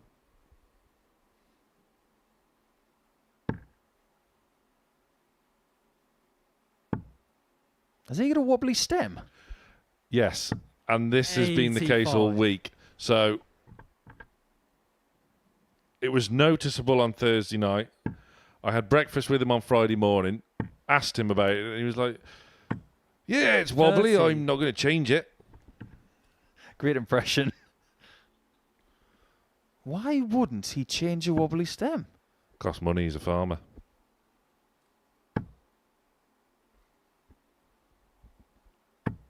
$100. Pretty sure he gets them for free. So there's no excuse.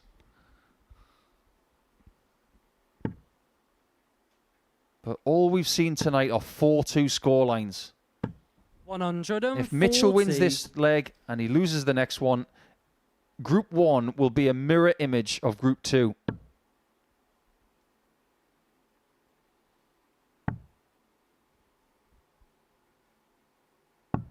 $96.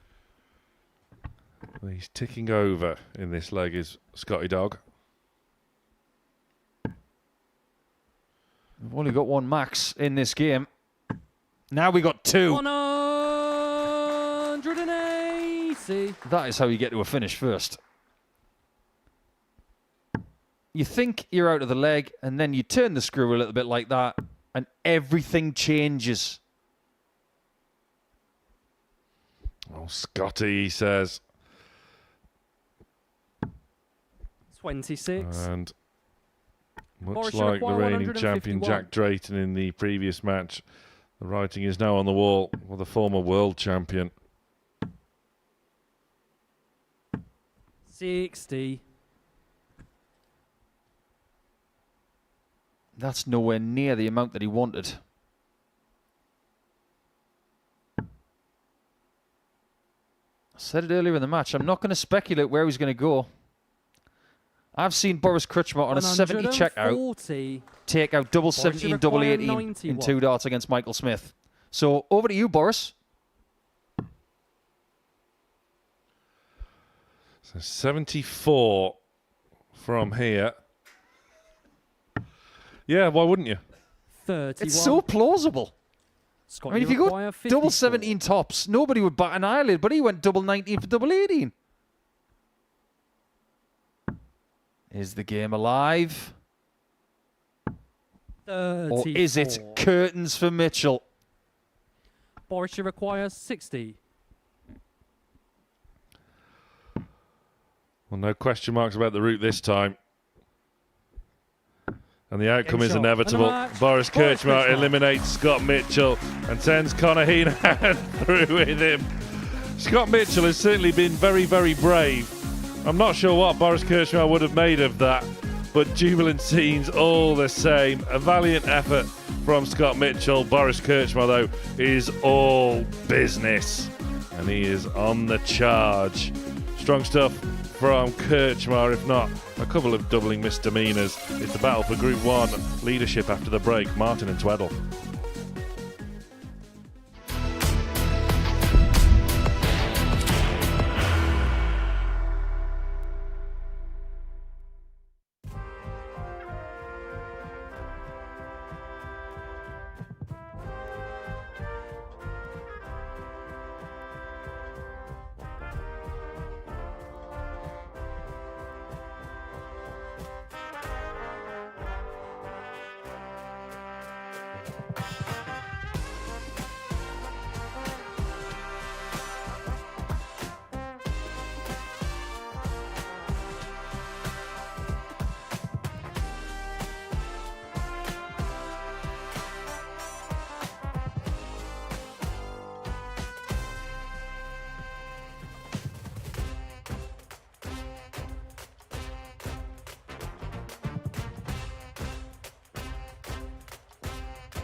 Well, he might have started the evening winding up big Boris Krčmar in the practice room, but in the end, it is Scotty Dog Mitchell who ends up heading home with his tail between his legs. That's after being beaten by Krčmar following an early defeat to Conor Heenan, and that means that all of our semi-finalists are confirmed because Jack Drayton and Scott Mitchell have lost both of their group games. So in the final two matches, we will just be determining who wins each group. Robbie Martin back on stage now. He is taking on Jack Tweddle. And of course, there is an advantage to winning the group. It means that you get the throw in the semi-final fixture.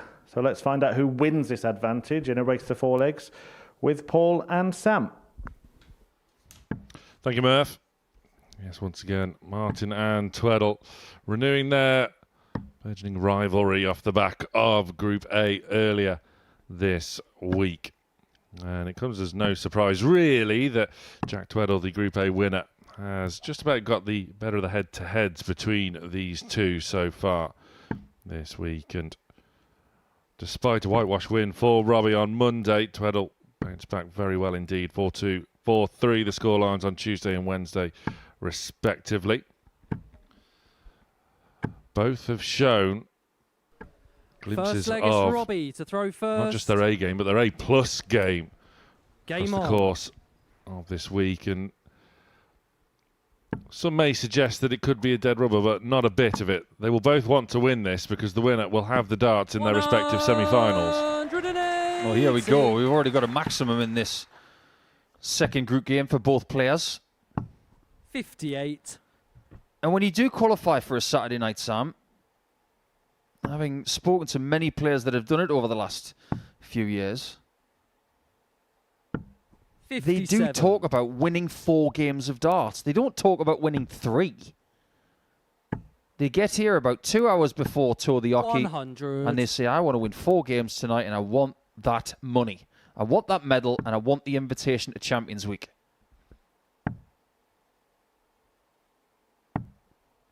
A lot of them 65. think if they're in this position, if they lose this match, they lose something else.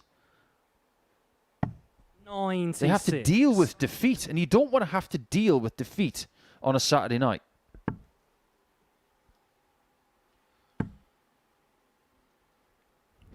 Oh, Martin 133. starting very, very strongly and has comprehensively outscored Tweddle.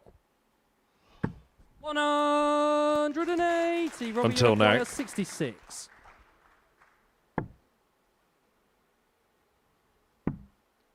Double 9. 48. He can't find what Drayton Jackie could. requires 67. And Jack was playing him. But Tweddle, he's finding almost everything that he goes Aim for, shot on the and he first looks leg. dangerous. Jack Tweddle. Second leg is Jack. We've had to throw 8 first. completed weeks in Game on. Series 14. We have a 50-50 split of people who have won for the first time in a weekly sense 140. compared to people who have won before. Neil Duff, David Evans, Derek Coulson and Alex Small. 78. They've all won before. Curiously, the last 3 weeks have been won by people who have been won before. That's the trend we're on 45. right now. Of the 4 that are left, because like Chris Murphy said, we've already got our semi-finalists. Tweddle hasn't won. Robbie Martin hasn't won. 100. Connor Heenahan from Group 2 has. And Boris Krutchmer has not. So we have 75% of the players left who have not 85. won a week. Yeah, we spoke about last Saturday, didn't we? Horses for courses. Probability suggests that that's not going to be the case here 42. this evening. Heenahan can only be the one to book that trend. Yeah, and he was the outsider at 18-1 at the start of the night, so go figure. 64. But then again, Boris has left, and he was the favourite.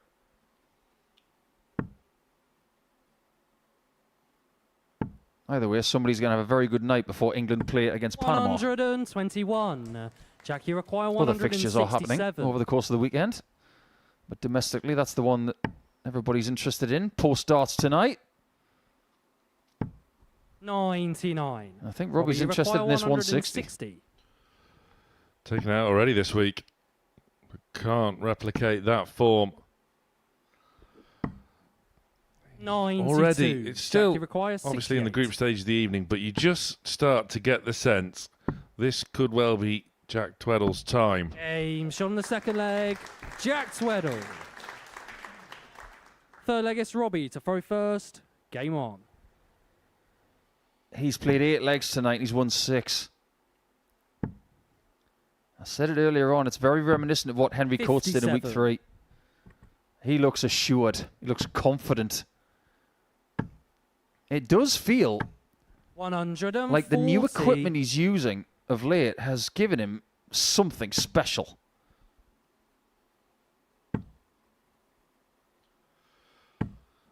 Yeah, both of these two on a tremendous upward trajectory. Tweddle has shown glimpses of this form before coming into these weeks, but 140. hasn't done it anywhere near enough on this stage before that global championship win. And for me, that's a huge turning point for him. 59. Let's not forget as well the backstory of Tweddle. Using darts as a rehab tool to learn to walk again 57. after some bad health issues. I don't think this is about finance tonight. It's not about the £5,000 jackpot. He banked the 60 in December and January. This is about a W. He's doing everything right here.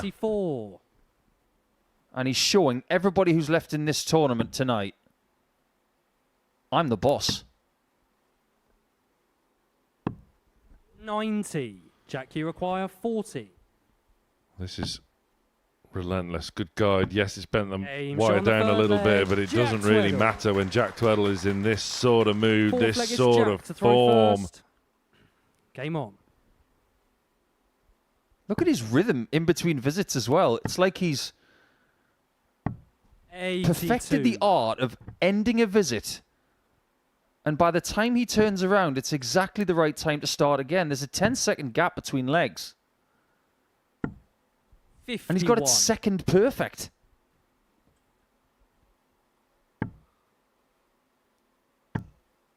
That's a really good level of performance. 40.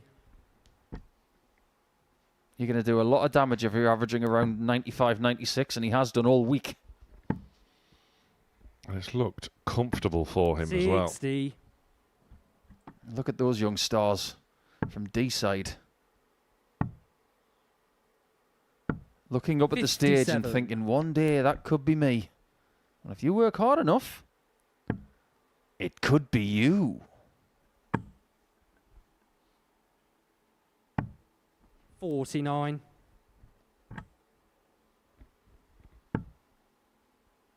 Everybody has that moment, you know. They stare up at a stage and they think, that could be me. 84. You've got some very, very good aspiring dart players in the audience tonight. Even Jackie Boy Johnson's here tonight. 41. He's already done stuff. One of the best players in the Junior Darts Corporation. I do foresee that young man playing on this stage in the 100. next 2 years. Jaden Walker there as well in the crowd this evening. I wouldn't mind seeing those two young men going at it right now on the dartboard 85. over Jackie best of require 19 legs. 138. Oh, this is simply Big shot. And the magnificent. match, Jack Tweddle. Jack Tweddle is on fire during this heat wave. Jack Tweddle, ice in the veins, but is emanating sheer quality, sheer class. He tops Group 1 with serious aplomb. Can Boris Kirchmar or Conor Heenahan do the same? Follow that.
Well, it's terrific twaddle so far here at the Modus Super Series. Winner of Group A earlier in the week and winner of Group 1 on finals night. He took Robbie Martin apart in the game before the break.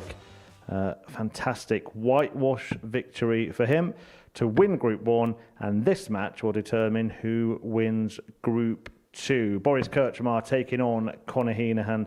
The winner will take on Robbie Martin in the semi-finals. The loser will be taking on Jack Tweddle. Paul and Sam will guide you through our final group game of the evening. Yeah, the permutation's really simple for a change. No technical know-how required this evening. Pretty much winner takes all from here on in. Much as it was before the break. Jack Tweddle, what a performance. Such as we've seen from him all week. And you would suspect, but it's by no means a foregone conclusion, that Boris Kirchmar would be looking to follow in similar fashion, having broke the spirit of Scott Mitchell. First leg is now Boris he's to looking throw to first. crush Conor. Game on. Well, that was a very big eye roll from Conor, wasn't it? What was that about? 60. Yeah, be prepared to stay in Boris's shadow, because that shadow is quite big. And Boris is even brilliant when the lights go out. 100. Well, the lights are shining on the players tonight. There will be only one left in about 90 minutes. 140. And Conor has not played against Boris this week. They've been in very different situations. 96. You get the feeling that they're going to enjoy the pace more of this game than the game that they had earlier. 60. And there is a likelihood that this could be the final tonight. If somebody can take out Jack Tweddle in the semi-finals, what an opportunity there could be 11. in a very short space of time.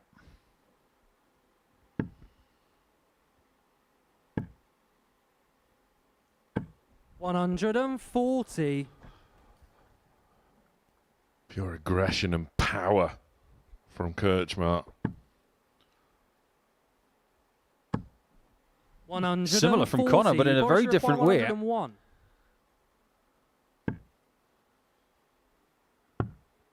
It is double 16. Yes, Boris, you've left 32. And after a little bit of thought, he takes out a ton plus checkout. Second leg is Conor to throw first. Game on. I'm amazed that he's been here a few times and we've never brought the punching machine here to see what his score would be. We should take him down the South Sea Pier and figure out what his 135. best effort would be out of 999. I think he'd get pretty close. I think he'd get 1,000. 60. Is that your way of saying the machine would unplug itself? Yeah, I don't think you can get insurance.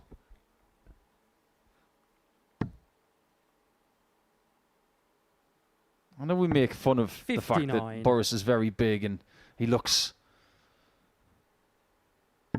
like a big Brutus. But the thing is, he's a lovely chap. He's a genuinely lovely man. 180. He just happens to be better at this than most people that have ever lived.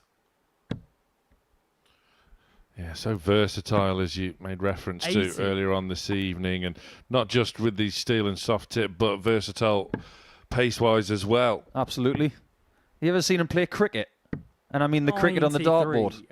If you've not seen him play cricket before, I implore you to find some footage.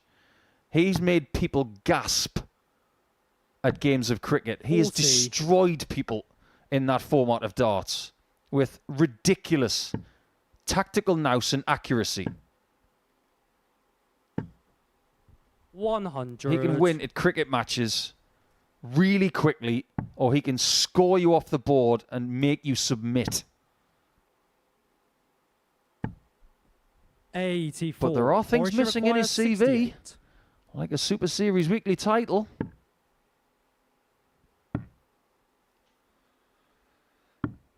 But he's not missing double 16, is he? Boris Kretschmar. Oh my. 2-0 to Kretschmar. Third leg is Boris. He's sending out a warning. I just wonder whether Game on. he just saw that performance from Jack Tweddle and think, I'm going to better that now. I'm in charge here. 96. Interestingly, Boris has got a winning record against Jack this week.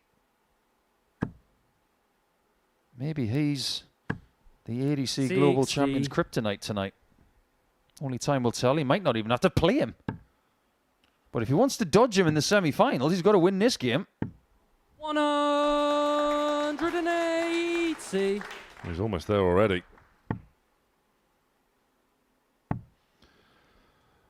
It is an interesting point, 81. given that Kretschmar started this week in Group A really slowly and really poorly by his own high standards. Yeah, if you look at the head-to-head records 24. between Boris and the other people tonight, it really does tell you that the start of the week was slow, but he figured it out against everybody by the end of the week. 100. And he is getting better as the night goes on here. 139. He's averaging in 3 figures.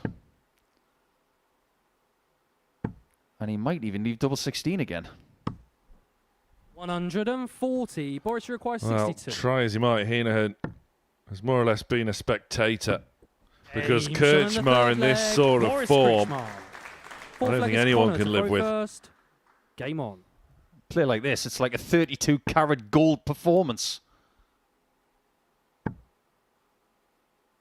It's so hot it would make gold melt. 60.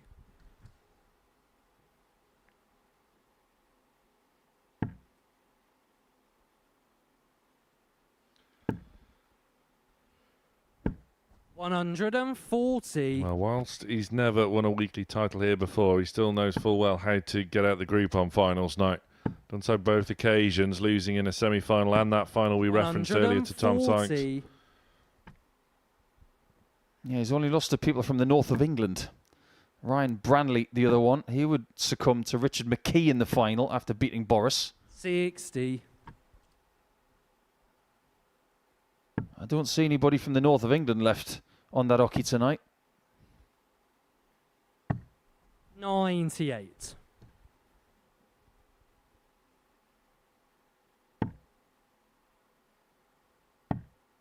Is he going to stay there? 96. That wasn't a decent idea. It was a very good idea because he could have left himself on 167 there. 133. Hino, for the first time, is in charge of a leg, and he might indeed get his first start at a double. And he's going to have to hit it. 140. Connor, you require 70. He's only going to have one. Oh, 30. it was a good effort, Boris but requires 65. Kretschmar now looking to replicate Jack Tweddle. To end on the bull, it would be typical Boris. Game And shot. of course, Final match, he's 4 Boris from 4 on the Kretschmar. finishes in game number 6 of the night. A stunning display of finishing from Croatia's best ever player. He's off to get ready for the semi-finals, and he has indeed dodged Jack Tweddle. He's put in the performance of the night. The semi-finals are just around the corner.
Well, for once, it was pretty simple in the group stages on a finals night here at the Modus Super Series. After 4 fixtures, we knew all the semi-finalists, and then when the players went head-to-head to win their respective groups, there were 2 dominant performances from Jack Tweddle and Boris Krčma, which means, of course, they will avoid each other in the semi-finals.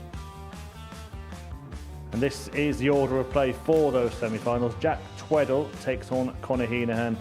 Boris is against Robbie Martin in the second semi.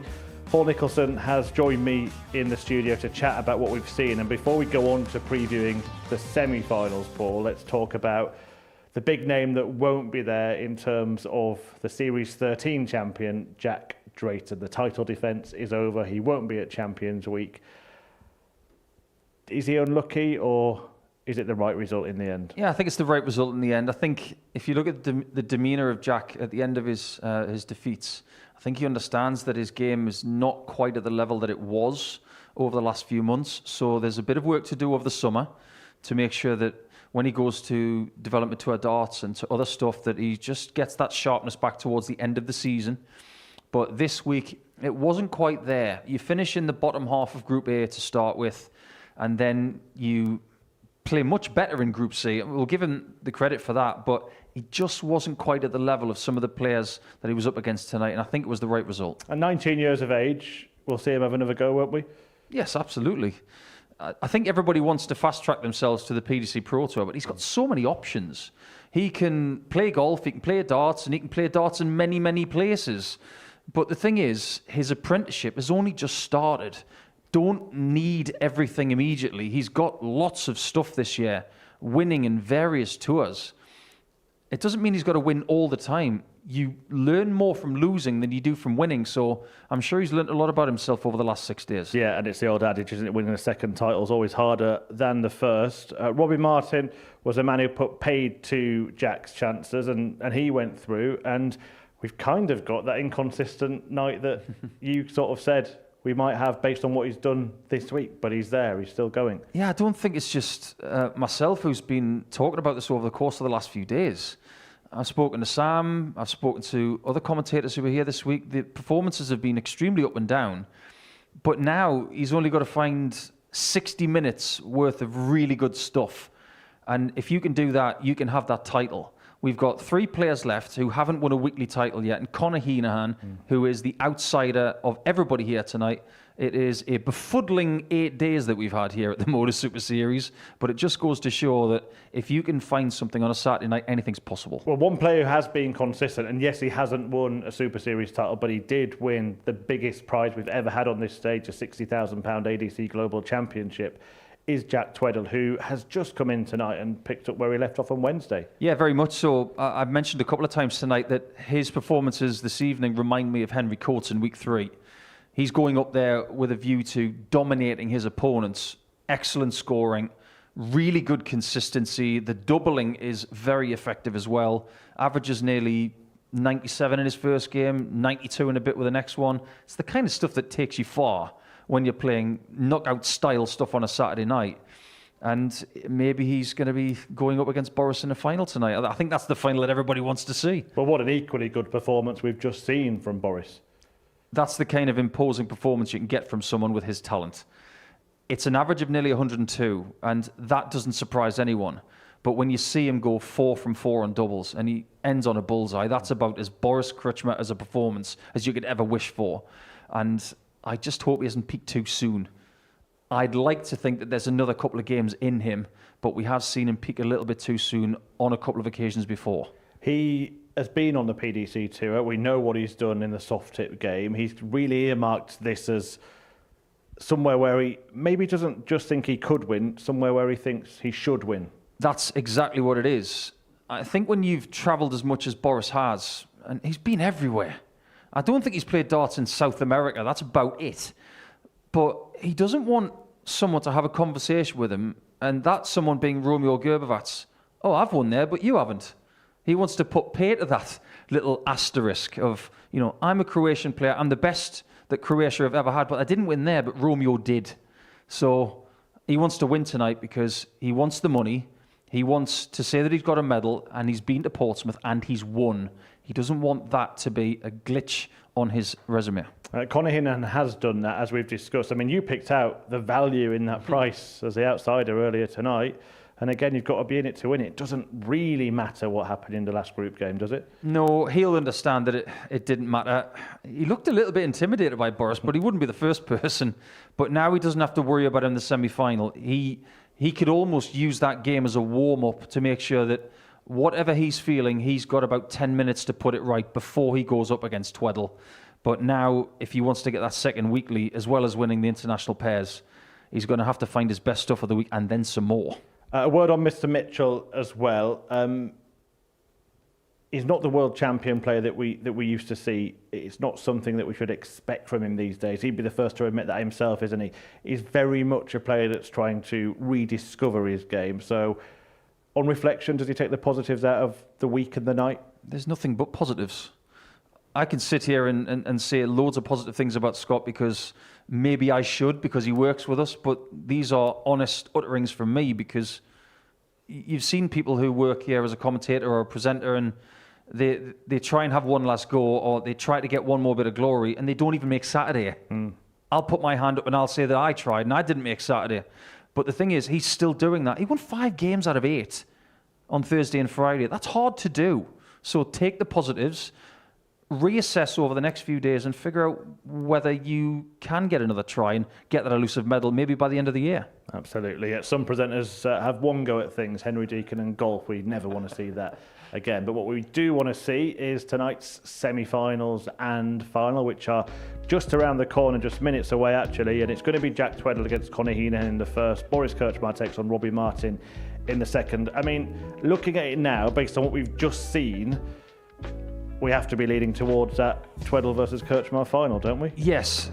I think over the last few years, we have seen some people dominate in that second game of the night and then fall foul in the semi-finals. But you don't expect Jack to be short of energy or feeling hazy at all because, let's face facts, he had 2 days off before tonight and he's come in all guns blazing and he's going to be getting a slightly wounded Hino after losing 4-0 to Boris. So I'd expect Jack to win that game. And then you've got Robbie Martin, the unpredictable wolf in the pack of, other animals on the stage. I just don't know what we're going to get from him. But he's up against Boris, and that's the match that gave us 11-180s earlier in the week. So you just never know. Are they 2 wounded animals, Robbie and Conor, that could really cause some damage when they get back on that stage? Depends on your ego. I don't think we're looking at 2 players there who will feel ultimately damaged. They'll think, I'd wanted to win that game, but ultimately, the goal is to make the semi-finals, and they've done that. Well, let's find out then who is going to be making it through to the final. The first semi-final is about to get underway.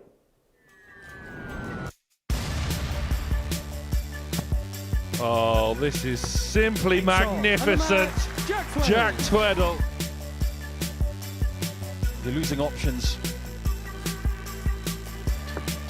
It's Hino who gets the points. Good evening, ladies and gentlemen, and welcome to the Modus Super Series here at the Live Lounge in Portsmouth. It's time to meet the semi-finalists. Would you please welcome to the stage, here's the current ADC Global Champion, Jack Tweddle, and his opponent is a former Modus Super Series weekly winner, Conor Heenan.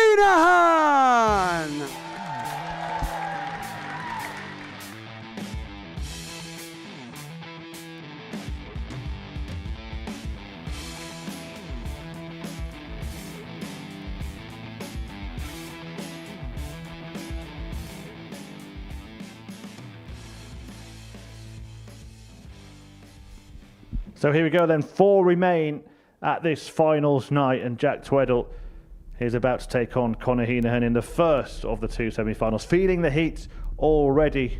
Tweddle having to mop his brow, much to the amusement of his opponent before this game gets underway. But you've got 2 semi-finals where the players on one side come in having just won their final group game 4-0 to win their respective group, and their opponents having lost the other match 4-0 to finish in second place. Tweddle has that benefit. He had a fantastic Group A campaign this week, has knocked on the door of Super Series success in the past, his best being a runner-up placing back in Series 9. He's a step away from at least getting to the final again, but can he taste Modus Super Series glory for the first time tonight to sit alongside that wonderful ADC Global Championship win?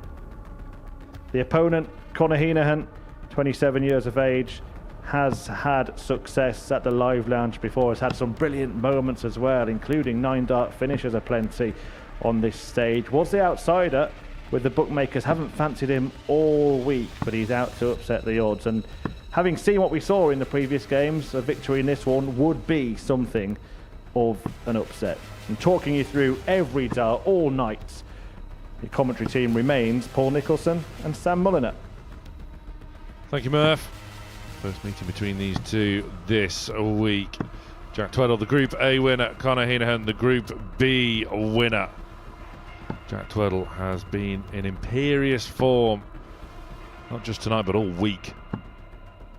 Heenahan has been there and done it before. A weekly champion back in Series 7 and also winning the international pairs just as well. He wants more honours. He has to navigate a mightily difficult semi-final against the reigning ADC Global Champion. And Tweddle has got the darts here as well.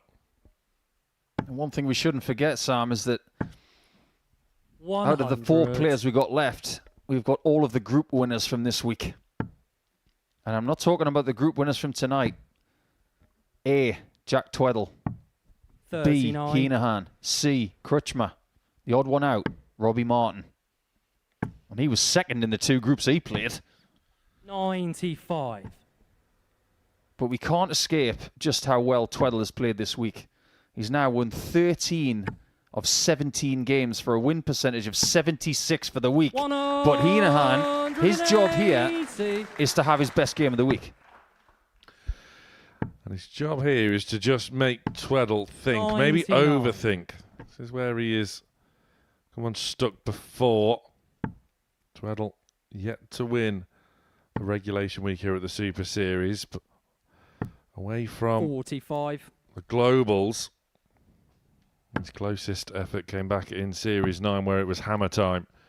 Andy Hamilton defeating Jack in that final. That was a big win for Andy as well. He's gone on to win another one since then. 84. Jackie requires 73. Is this Tweddle just keeping going with what he's been doing all night long? Of Game course. shot on the first leg. Jack Tweddle. What a display. 9 legs won. Second leg is and he's Connor lost to throw 2. first. Game on. That towel's getting a bit more attention now on the stage. If you haven't got a towel on that stage 45. on a Saturday night at this time of year, then you've done something very wrong. 134. Well, the heat at times in this building, various stages of the week so far, has been borderline unbearable. 38. It is cooler here today, but then the problem is you've got a heck of a lot more people in the vicinity. 100. I also think that Tweddle is getting the hang of playing in front of audiences. That ADC Global audience was very big in here. I wonder if maybe he's going to be playing in front of bigger audiences than 36. this by the end of the year.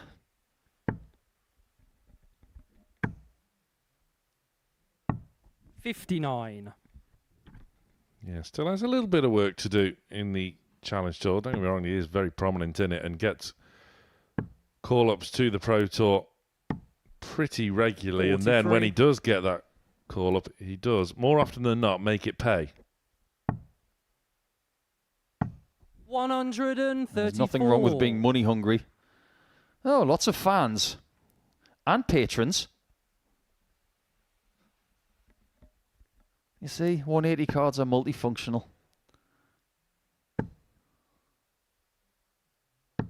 Well, even if he'd found a maximum, he was leaving a bogey number. He knows fault. Shouldn't have left what he had. 54. I think Connor was just looking to take the sting out of the game a little bit. Was slow to approach in his previous visit. Just 83. Jack, trying you require anything to 20. get a foothold in this game. Because Tweddle is Game starting shot on to the run away second with it leg, Jack already. Tweddle. Third leg is Jack to throw first. Game on.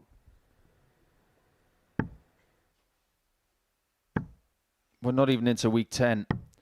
And there are people who are salivating about Champions Week already. The amount of people who will come into that in top form, it is getting a little bit ridiculous. We've had multiple people in this series who have won their week via no defeats. Coulson and Self have done that in weeks 4 and 5. 4 and 7, I do beg your pardon. And then you get some people like Alex Small last Saturday night who... It's like he was traversing through an assault course. And that's just the way he plays the game. But at the minute, Tweddle is just absolutely bossing it. 85. Well, there is Bossman and Bossman Jr. Great to see him with a smile on his face. The title defence coming to an end. But what a champion 60. He has been and will be in the future, I'm sure. Yeah, he's only 19. He can play the development tour for the next 4 or 5 seasons. 64. By the time he's finished with the development tour, he might be a 2 or 3 time World Youth Champion. You never know. He's got all the time in the world. 96. I don't think Connor has. 167. The sands of time are running very, very fast.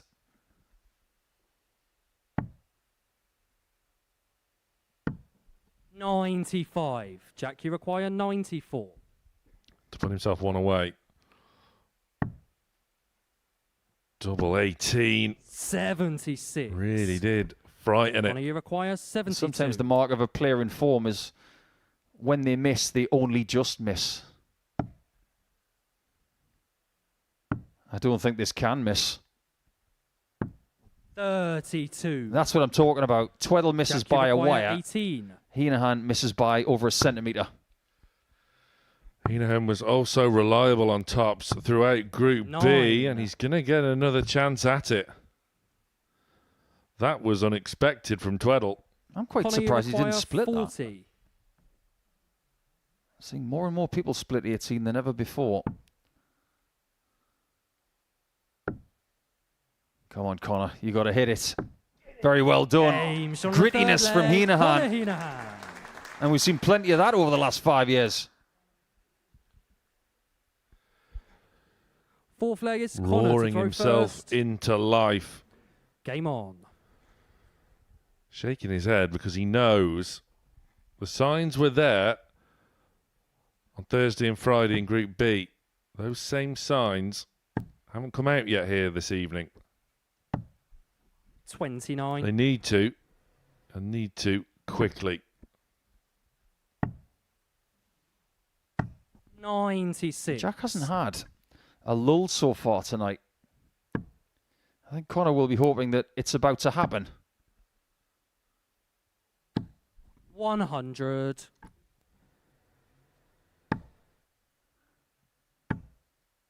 He didn't lose a game when he won his weekly title. 140. Hino beat Danny Jansen 4-3 in his first game. Beat Justin Smith. So he's gone through a mullet and a beard in the same group. 100. And then he takes out Carlo Van Pier in the semis by 4-2 before taking out the very dangerous 58. multi-time weekly champion Andy Bolton in the final by 4-3.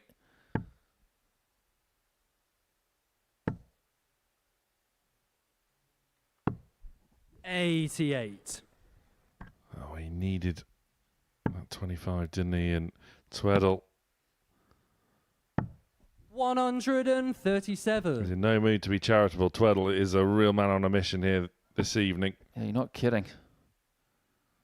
One person misses and the other person makes you feel worse. 100. Jack, you require 70. Tops. Game Lethal. on the fourth leg. Jack Tweddle. Absolutely lethal. Jack Tweddle. Fifth leg is continuing Jack to impress. Game on. He's a leg away from the final. He just looks so sharp. 91. He's looking sharper than a katana. He's hitting those numbers and making it look really comfortable. 85. Well, that's the key, isn't it? Look at the greatest players of all time when they're playing their best darts. They do look like it's easy. 100. There's no injuries. There's no niggles. There's no mental stress. You're just playing. Or to use the vernacular from F1, he's flying. 80. But there may be a bump in the road.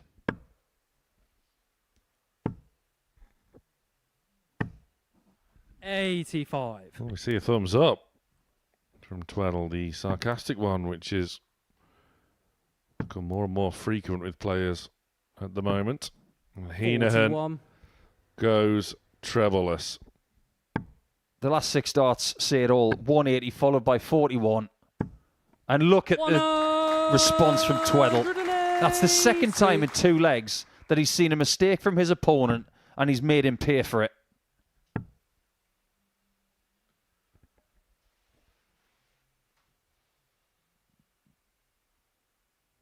Heenahan recalculating and making Tweddle wait. 51. Jack, you require 45. Is this the moment for Tweddle to book his spot into the final? Shot. Yes, it Jack is emphatic, clinical, and almightily impressive, barring a minor blip in leg number 3. A flawless display from Tweddle. He is in to another final, averaging once again in the mid-90s. Who will join him? Will it be Kirchmar? Will it be Martin? We'll find out shortly.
sort of week.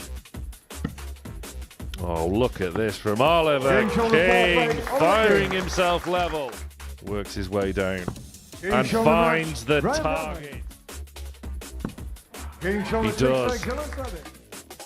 In the previous leg to take us this far. It is good to him again. Is he winning another one? He is indeed, with another ton plus checkout. Put in his 2 best performances of the week here this evening. And yet he has been defeated.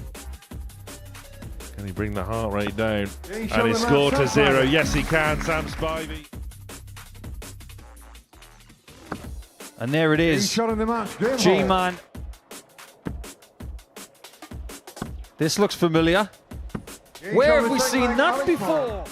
Different target now. And it's 1.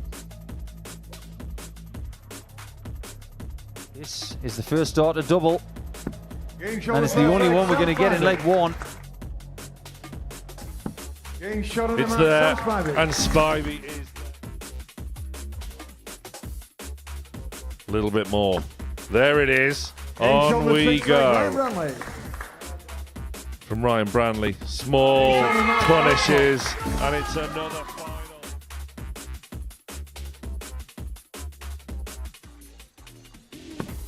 Very well done. Our final game of week 8 will have a 1-leg shootout.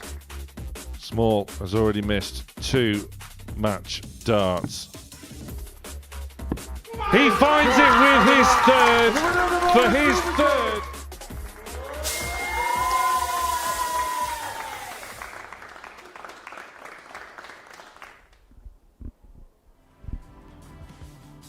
Yeah, it was a big win for Alex Small last week. He is through to Champions Week, which gets underway on the 20th of July here on Pluto TV. And just a note as well, tickets are available for Champions Night via dartshop.tv and dartsworldstore.com.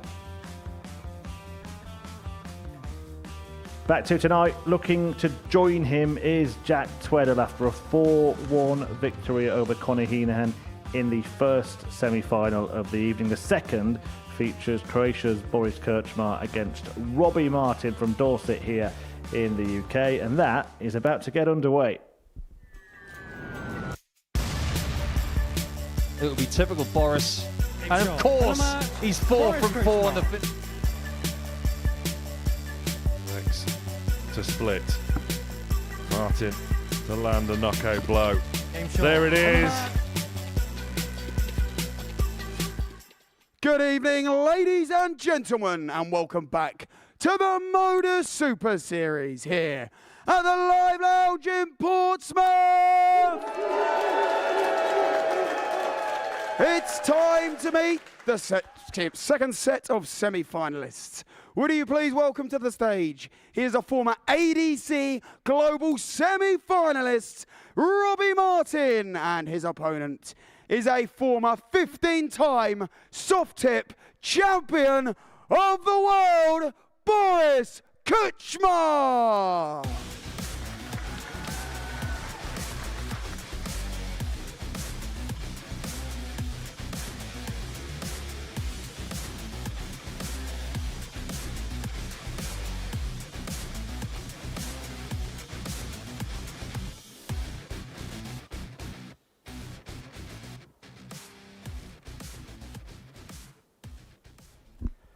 Here we go then to find out who will take on Jack Tweddle in tonight's final. It is a meeting between Boris Krčmar and Robbie Martin. Owen Binks announcing the players on stage. And people, because it's been done in the soft tip circuit, may not realise just how decorated a dart player Boris Krčmar really is. 15 times a soft tip world champion. That is remarkable. But he has spoken over the course of this week about needing to win more things in the steel tip game. Maybe that starts tonight for Big Boris. The 46-year-old from Croatia has made it to the final once before.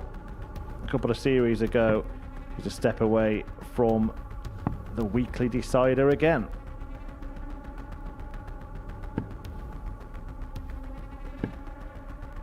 And the opponent for Boris Kirchmar in this semi-final is Robbie Martin, also a runner-up. He made it through to the final in his week in the previous series, looking to go at least one better tonight, and has produced some really high standard stuff at times. But as Paul Nicholson's been saying when talking to me tonight, there has been an element of inconsistency. So if he can find his brilliant best, he'll be more than a match for Boris Kirchmar in this one. But we don't know yet. We're about to find out. That's why we play the matches, and talking you through it is Paul Nicholson, who's alongside Sam Mulliner. Yeah, let's find out, shall we? This match has already made history here at the Super Series this week. That came on Wednesday. 11 180s in 7 legs. Robbie Martin won the match, such as he did against Boris on Monday. Boris got a win of his own against Robbie on Tuesday. First leg So is Boris to throw first. Martin has the advantage on the head-to-head, but Boris has the advantage of throw in this semi-final.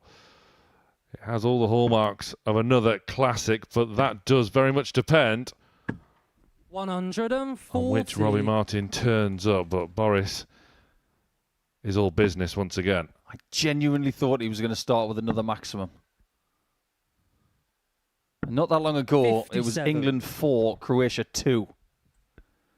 What Robbie Martin would give for that result tonight. Or maybe Croatia are about to get their revenge. 180. And we didn't have to wait too long for the first max of this one.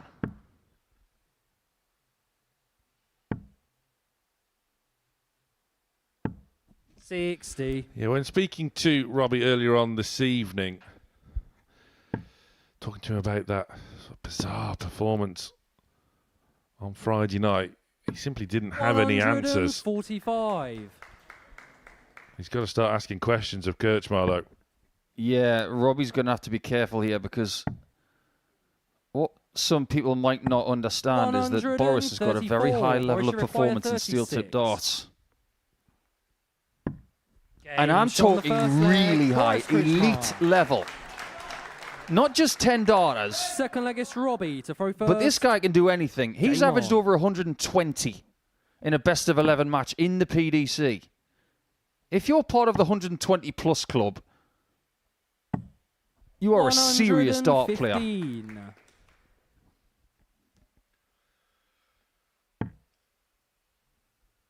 Yeah, Robbie saying he didn't know just quite what went wrong on Friday night, but he got that crucial win to send him through to finals night, looking to just forget about Friday, put it out of his mind. All attention on tonight, 58. but the issue is that Kirchmar, along with Jack Tweddle, have simply been a cut above the competition. 140. Yeah, seems to be the case, doesn't it? I know I said pre-semi-finals that Boris versus Jack would be the final that everybody would want to see. Well, there are lots of people who actually want Robbie Martin to make the final and win. He's a very well-supported player here in domestic circles. But he may just be getting Boris at exactly the wrong time.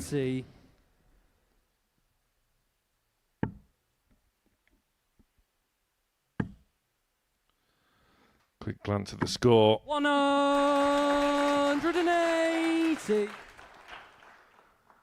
Martin firing himself back into contention because Kirchmar is on a bogey. 134. And with no hesitation, he leaves require himself 91. double 16, which he didn't miss in his last match, which means this has got to be found.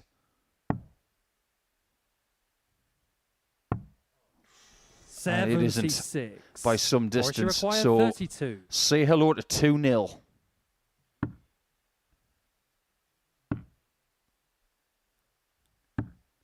Commentator's curse strikes again. Robbie, you require Nobody, 15. including Robbie Martin, expected that to happen. But he's back in on it. the second leg, Robbie Martin. Survives a little bit of a scare. Third leg is after that Boris to throw first. Total snatch Game at on. double 12. Martin is back level, but look at the gulf, the chasm in between those two averages. 60. 7 darts between the winning legs.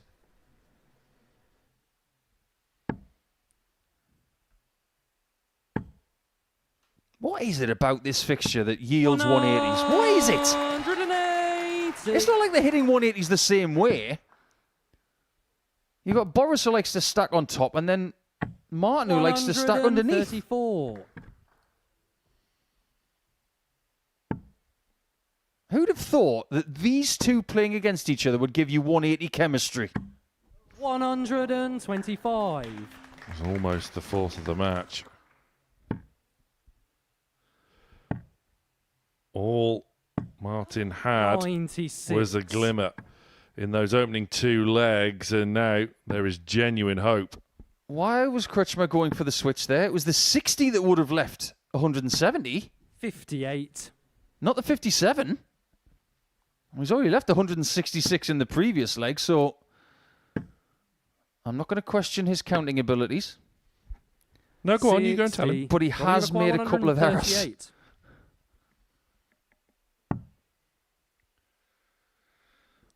Well, Boris can certainly put it right. A bit of a wildy checkout. 91. Yeah, bull 51 bull. 151. That's what he would go for in soft tip. This isn't soft tip. Two 86. very, very different disciplines. 47. Can Martin show nerves of steel?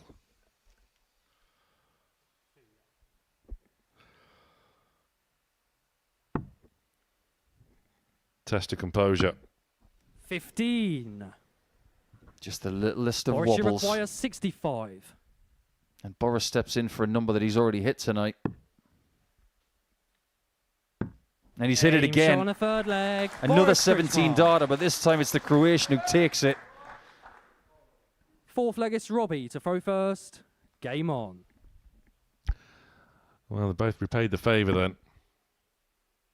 We continue to be on serve. 57. Martin can ill afford any troubleless visits.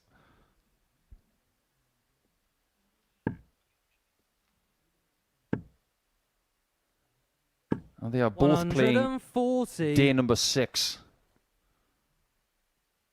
But I don't see either player wilting. In fact, I'd be surprised 45. if both players hadn't lost some weight this week, considering the heat.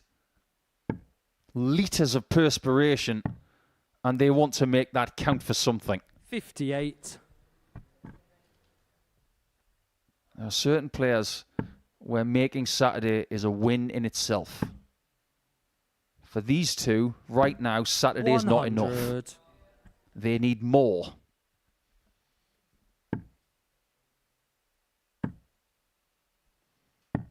$177. Well, what else can you say but magnificent from Kretschmer?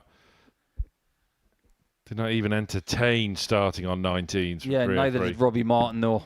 55. When your opponent's on a Boris finish and you're on 126. 299, that is a calculation error and a half.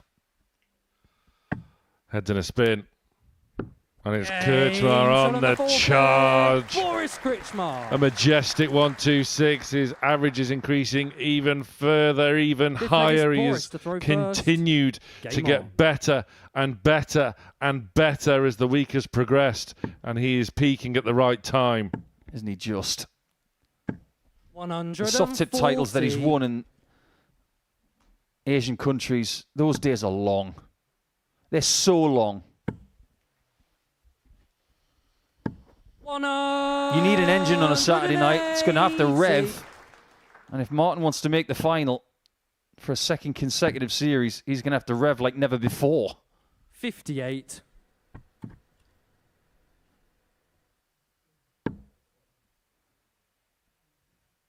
Just keep revving. 140. He was dreaming of something else there. Oh, he's been 5 in on a handful of occasions now as Martin. It shouldn't work, and it hasn't worked. 141. He left to finish last time he was on 303, and this time he does it backwards, and it might cost him the leg. 57. I think that's one of the reasons why he hasn't won a PDC title yet, you know.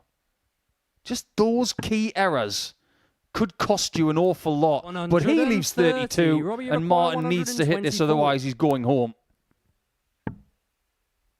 Treble 18. Bullseye to stay alive. 99. What an effort. Boris, you require 32. Close. But no cigar. Kirchmar to set up the showdown. 16. Well, well, well. Robbie, you require 25. Turns out he's human after all.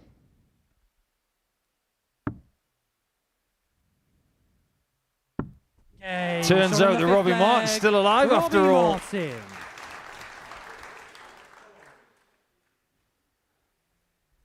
What is it they say about the wounded man? Beware. Game on. But who's the wounded man right now?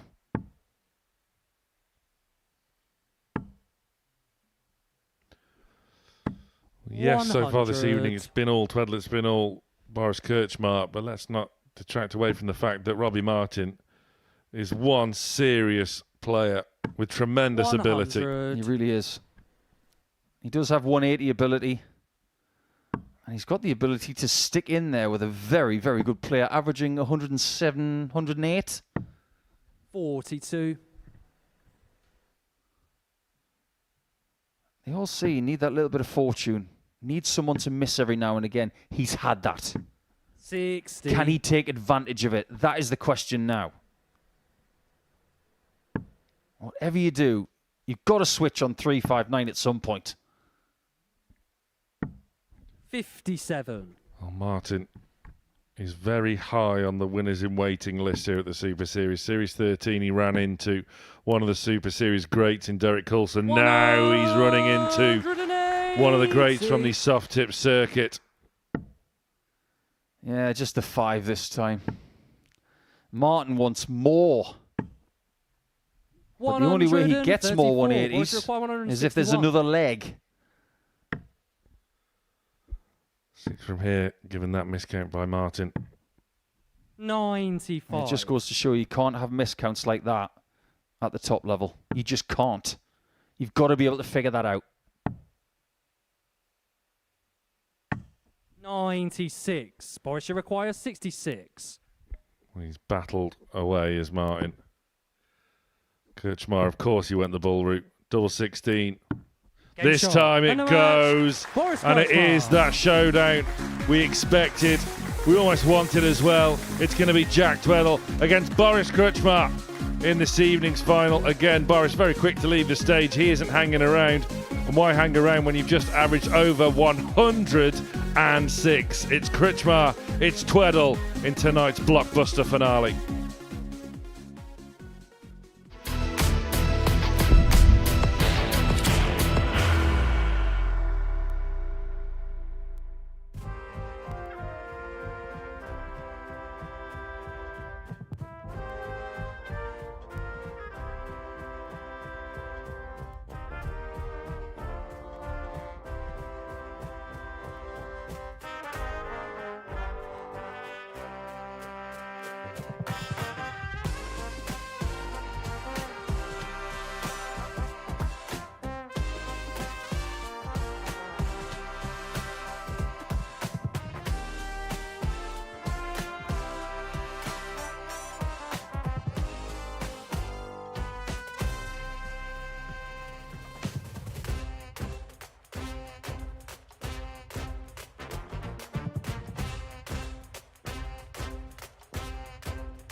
welcome the D-Side Darts Academy to the Modus Live Lounge.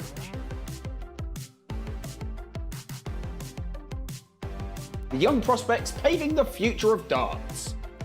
With the unforgettable experience of meeting the players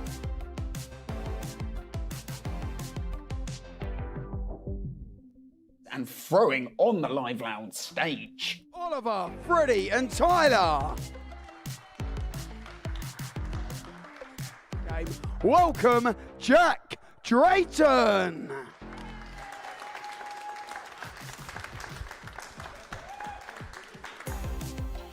Wow, what an opportunity for young Tyler. 60. Having to face the reigning 61. defending Modus Super Series champion, and what a 62. start. He's pretty good in the darts Finding as well. a big... Oh, They're trying to put him off. 140. You never know.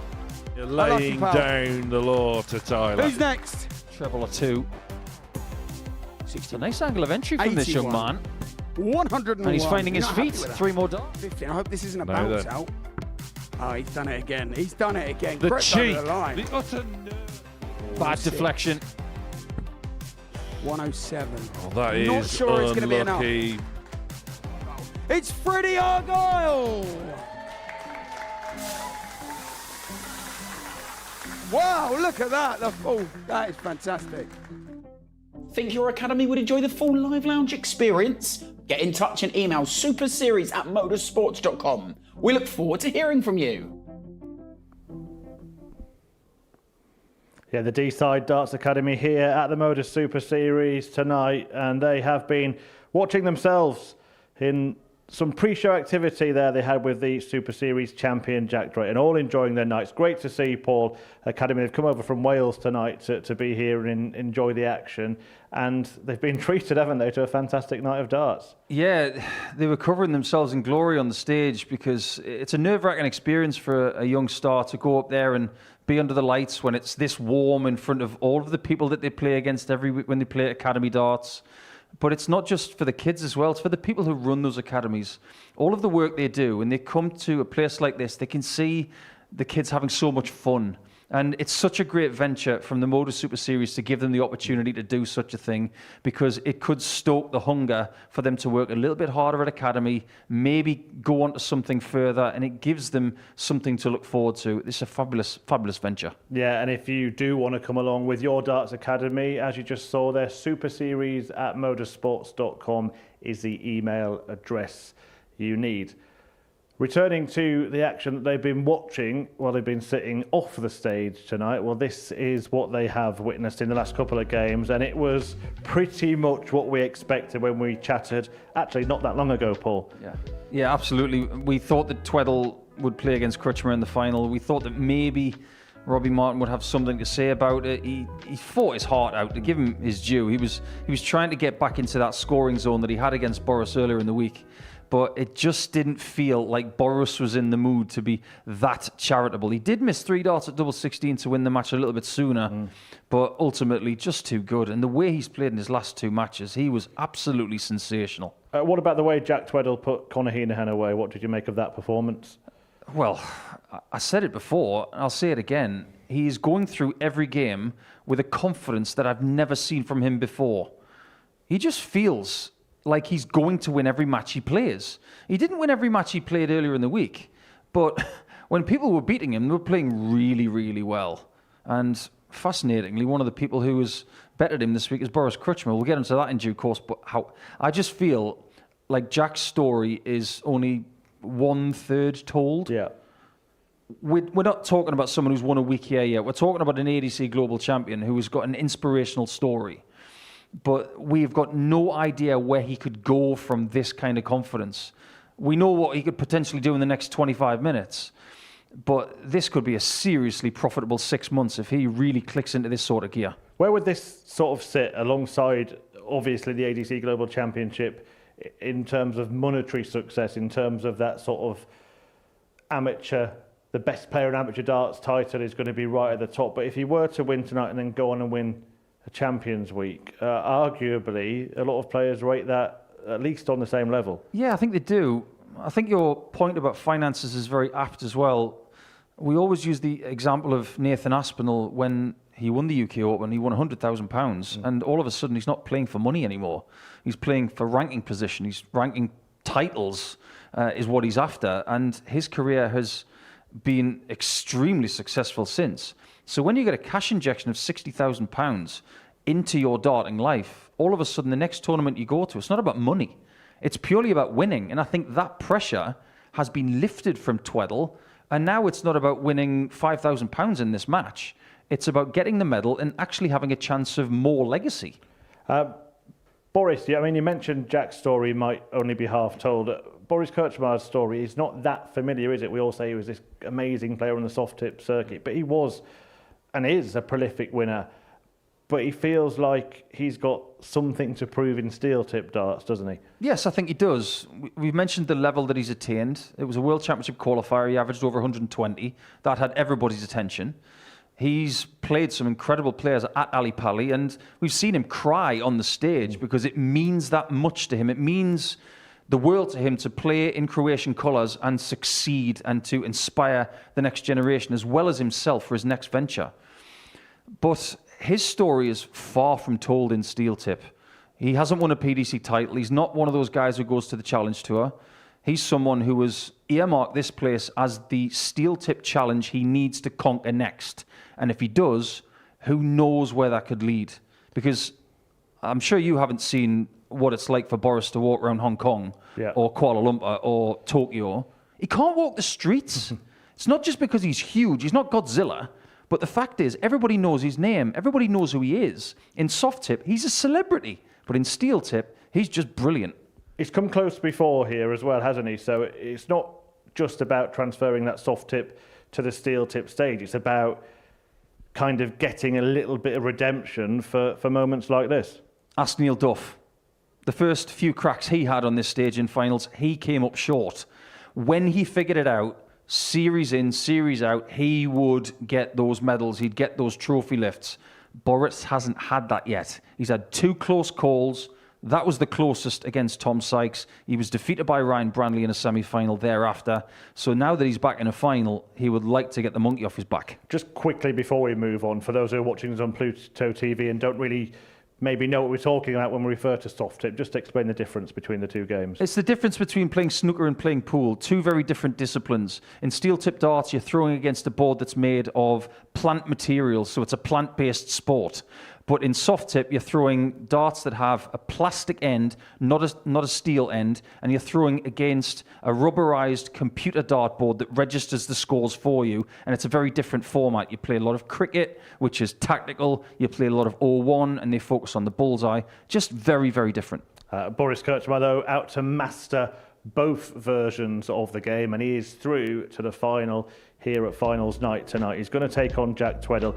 It does seem, Paul, like this pair have been on a collision course all night. Yeah, it seems this way. I mean, if we'd said that it was going to be Tweddle versus Krčmar on Wednesday afternoon, some people might have said, oh, Boris is going to pick his form up then. He has. Let's face facts. Since Thursday morning, Boris has turned everything on, and Tweddle, since Thursday morning, has watched him and waited for this collision course. I'm going to ask you a difficult question. Who's played the better darts of the pair tonight? Who's impressed you the most? Boris. He's had the 2 ton plus averages. He's had the flashy finishes as well. But what Jack has had is the consistency through the night. 92, 97, 93. This is good stuff. But the fact is, if Boris has that extra flair, if he has another 100 average in him, Tweddle's going to have one of those big performances that we saw in the first half of the week. Sometimes you see, don't you, in tournaments like this, the final isn't quite up to the standard of what we've seen before. I just don't get any sense that that could happen tonight. Is it going to take a big moment to win this match? Maybe. I mean, we saw one 7 days ago. Bullseye check out from Alec to get the 3rd weekly title of his career. It might be another bullseye finish, and we've seen some extraordinary stuff in the past. I remember when Adam Gavlas found 302 and 6 to win by 4 legs to 3. It might be something as ludicrous as that to separate these 2 incredible dart players. Right, where's it won and lost, and who wins it? Oh, do we know who's won the bull yet? Well, because I think Jack Tweddle. Jack Tweddle's won the bullseye. I think I'm going to go against my gut. I'm going to go with Boris because I get the feeling he just really wants this. And I just think he's playing at a high level. There we go. It is time for the final. It is Boris Krčmar taking on Jack Tweddle at finals night here in week 9. Let's get it on.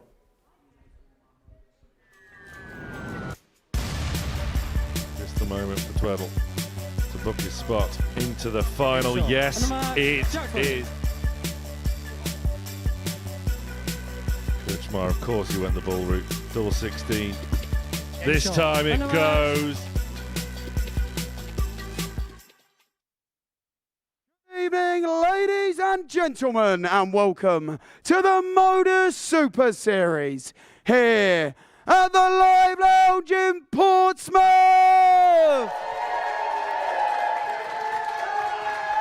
It's time to meet the finalists.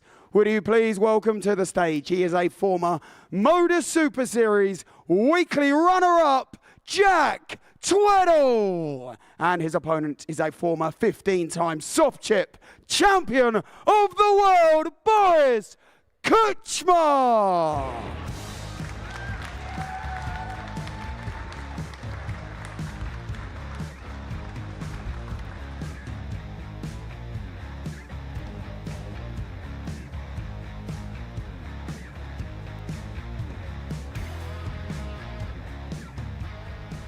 Well, on a night where we've seen the reigning and defending Modus Super Series champion Jack Drayton fall in the group stage hurdle, where we also saw a former world champion depart. The last two men standing are two with great darting pedigree. Boris Krčmar has won all and everything on the soft tip circuit in that version of the sport. He's had some great success in steel tip darts as well, but he wants a Super Series star on his shirt tonight. As for Jack Tweddle, he's lifted the biggest prize in this very venue, and he was named ADC Global Champion at the end of last year, or the start of this year rather, and picked up a wonderful £60,000 to go with it. The 31-year-old looking to go one better than his previous best, a runner-up spot at the Super Series, which is exactly the scenario for his opponent.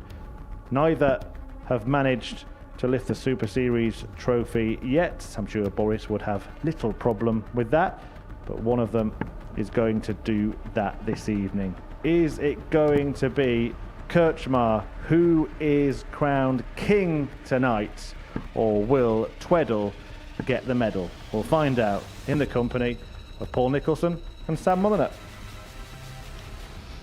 This is going to be very, very good. These two facing off with one another for the first time since Wednesday, both participating in Group A, and Boris Krčmar has the advantage in the head-to-head column. The only player to have that, and considering Group A, Boris did not perform well at all. 53. Tweddle piling in ton plus averages for fun in that group, eclipsing his own personal best. And he hit a 111 and change. But he hasn't had one yet this evening, a ton plus average, that is. Boris has had two. Here we go. 140. Well, let's get it out of the way. Since Jack Tweddle won Group A, Boris Krčmar hasn't lost 14 games in a row. 135. But does anybody remember the name Alex Williams? 126. He won 13 out of 13 games in a week in the previous series, and he lost the final. 60. It's not going to be a slow game. And if 14's a number, that's the amount of games that Tweddle has won this week. This is a shot that Krčmar's hit tonight. Needs the treble. Caused it no trouble. 58. Jack, you require 124. How does Tweddle respond? Not well. Earlier tonight, Boris against Conor Heenahan was 4 out of 4 on the doubles. He could do with a bit of that right now. Stays up top. 50. Jack, you Interesting require change 20. of tact. We know he is normally strong Game on shot on the double first 18, leg, but Jack Tweddle. that opening leg has gone awry. Second leg is Boris to throw first. Tweddle Game holds. Look how cool and calm he is. On.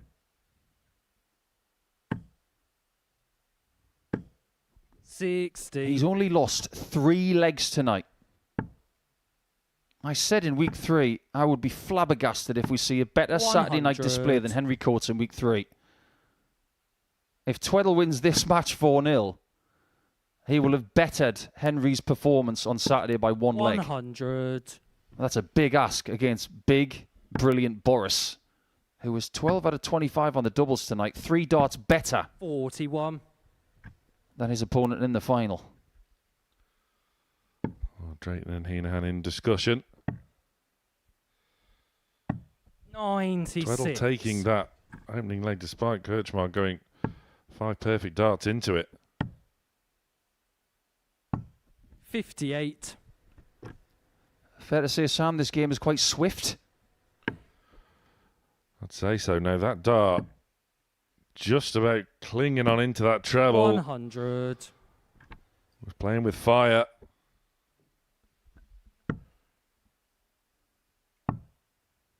Yeah, Boris is so strong sometimes that 94. he deserves his own move in rock, paper, scissors. 45. Well, there's the 5. Here comes a bit more. 77. And look what he's left again. Same shot as the previous leg. But which way will he go this time? 44. Your guess is as good as mine. Requires 68. Well, let's find out. Simple as you like. Easy as you like. Kirchmar levels up in double quick time. First. Game on. A little bit of 68 revenge there. If they were to make a darts movie, if Boris wasn't in it, then that is a missed open goal.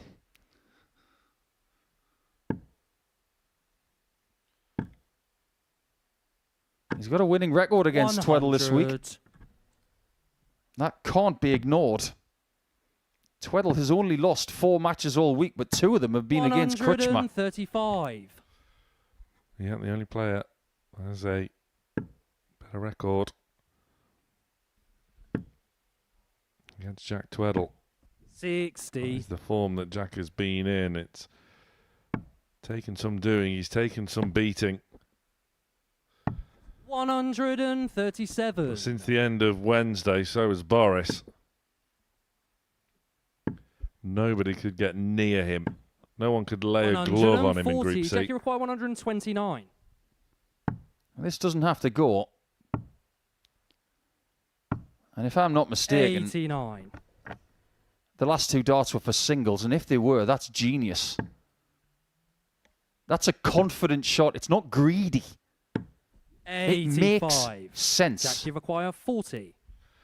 And Tweddle can now enjoy the fruits of his labour by third pinning leg, tops Jack Tweddle. at the first attempt. Fourth leg is Boris to throw first. This is the sort of match, this is the sort of final that you really don't want it to be first to 4. You want it to be 96. first to 14 at least. You and I were sitting in these chairs last week, Sam, and we knew that this week was going to deliver.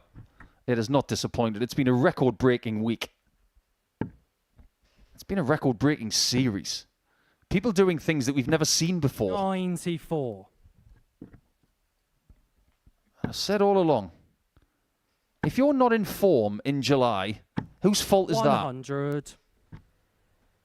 You've had a good 5 months, 6 months since Q School to figure out what's been going wrong. You put it right in the middle of the year. 135. That's when you can start writing some big checks. And Kirchmar responding well. We've seen Boris on the Euro 90. Tour already this year with wins over Raymond van Barneveld, Ryan Joyce, Martin Schindler. The only players he's lost to 140. Luke Humphries and Luke Littler. There's a bit of a size difference between himself and Shindy. There's a bit of a difference between the scores here. 36. Oh, now what does he do? Well, just get it hit anyway. And there's no difference in the leg counter now. Could be the second consecutive week that we see a 4-3 in the final. Both players have been exceptionally strong on their own individual throws, and it could come down to something as simple as winning the ball. It could also come down to a calculation. We've seen Krčma leave some bogey numbers tonight. He can't afford to do that against this guy. 140. The essence of live sport is you do not know what will happen next, and that is what we have. 97.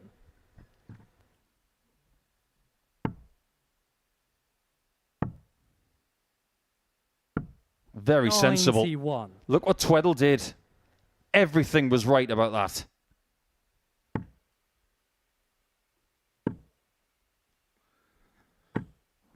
$140. Jack will require 170. Upping his levels even further, but Tweddle needs to reel this in, but it's off the hook. 95. Boris, you require 84. He hasn't needed a bullseye in this final yet. He doesn't need one now. What a shot that is. How good was that treble 20? The epicenter of that 60 was plugged. Sixth leg is Boris to throw and first. that 11 darter could indeed be the difference between these two this week. You cannot say that Jack Tweddle has done anything wrong. He's shown coolness and calmness. Solid calculations when under pressure.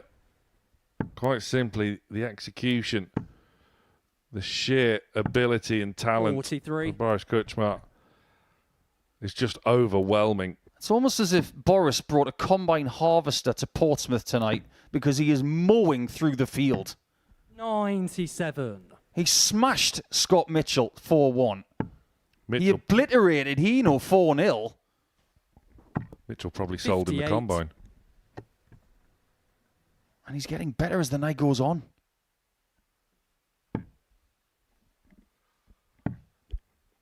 Well, this is really ominous for that Champions Week lineup. Who's going to stop him? If he didn't hit the treble there, he was leaving a bogey number. He's playing so well that he's given himself a shot to win this week, and he's got time. 130. And you would put it past him to finish it on the bull. It's not going to be on the bull. 52. At least not in that visit. Needs the lot. I think he needs to cast a spell on Boris Krčma right now because it looks as if Boris is about to become the second Croatian to win a week here. 58. But not yet. Tweddle can do nothing. 100. Boris, you require Jack Tweddle 20. has averaged over 90 in every game he's played tonight. But it simply isn't good enough against that man who finally gets over the line on a Saturday night in Portsmouth. He is the second Croatian to win a week here. And are you watching Romeo Gerbovac? Because you have now got company. What a display of finishing and scoring tonight.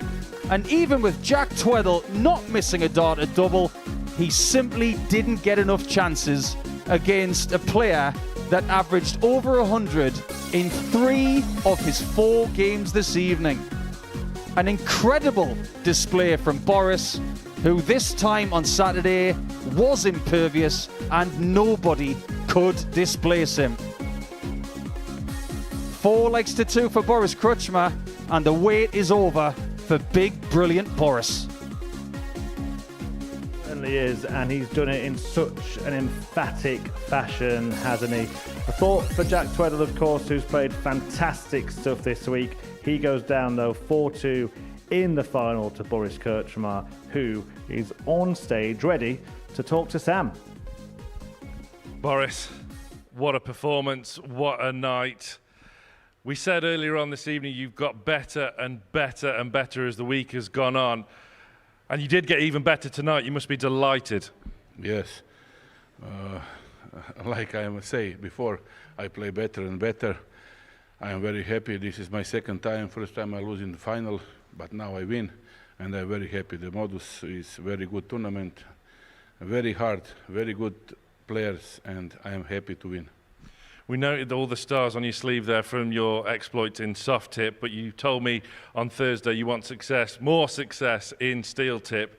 You've got some success tonight, and it's just a testament to your fantastic ability. Talk me through that final and just how tough a match it was against Jack Tweddle, a fantastic player. Yes, Jack is a fantastic player, but I play with him in the group. I win 2 times, and I know if I play my games, I can win. But Jack is very good players. But now I play better. Did you feel as though that tonight was going to be your night? The numbers were getting higher and higher. The averages, the 180s, everything was going up and up. Did you feel as though that tonight was your night? Yes, I feel like that. I know I play better and better, and I see today when I come here. My first game, second game, third game, I play better. I feel comfortable, and I know if I play my game and good game, I can win.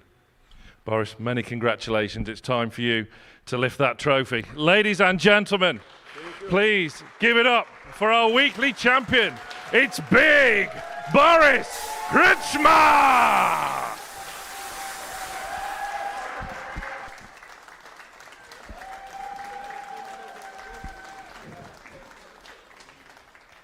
Well, he's an imposing figure, isn't he, Boris Kretschmer? And he absolutely owned that stage tonight, Paul, didn't he? You cannot look at what's gone on tonight and say that Boris wasn't the clear, outstanding player this evening. Yes, absolutely. We've seen some players in this series have really good group games, excellent semi-finals, and then just fall at the final hurdle.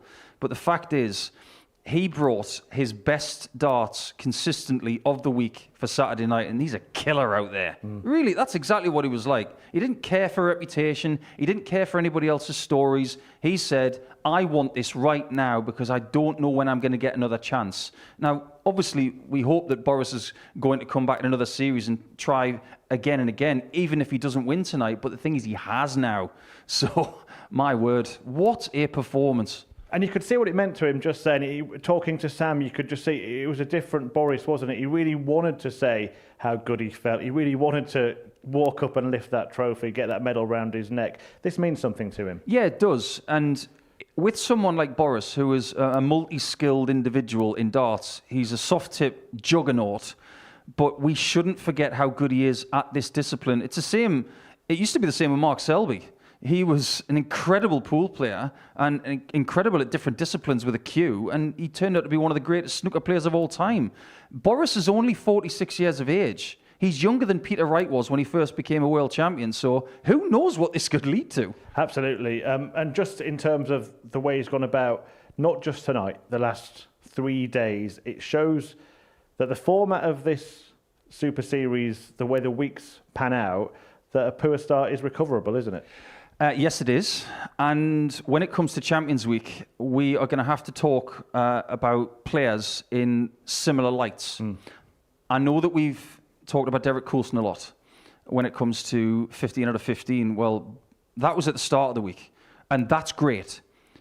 But not many people have won 15 out of 15 at the end of the week. And that's exactly what Boris has just done.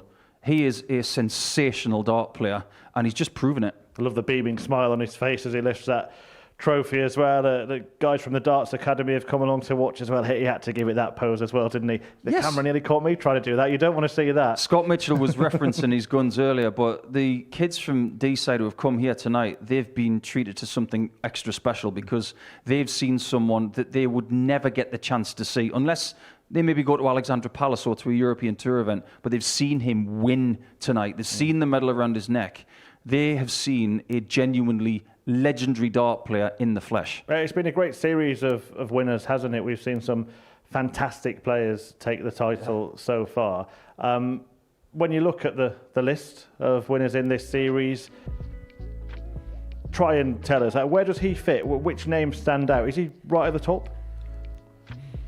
That's a really difficult one to say because I hold Derek Coulson in such high regard. And then I look at someone like Henry Coates, and alongside Archie Self, the next generation is the now generation. But Boris, CV-wise, he's got the best CV of everybody. That is undeniable. So we've got a little bit of everything. Absolutely brilliant. Yeah, first player outside the UK as well to make it through this series. I know Neil just lived in Switzerland, but in terms, I knew you were going to go there, Paul, so I beat you to it.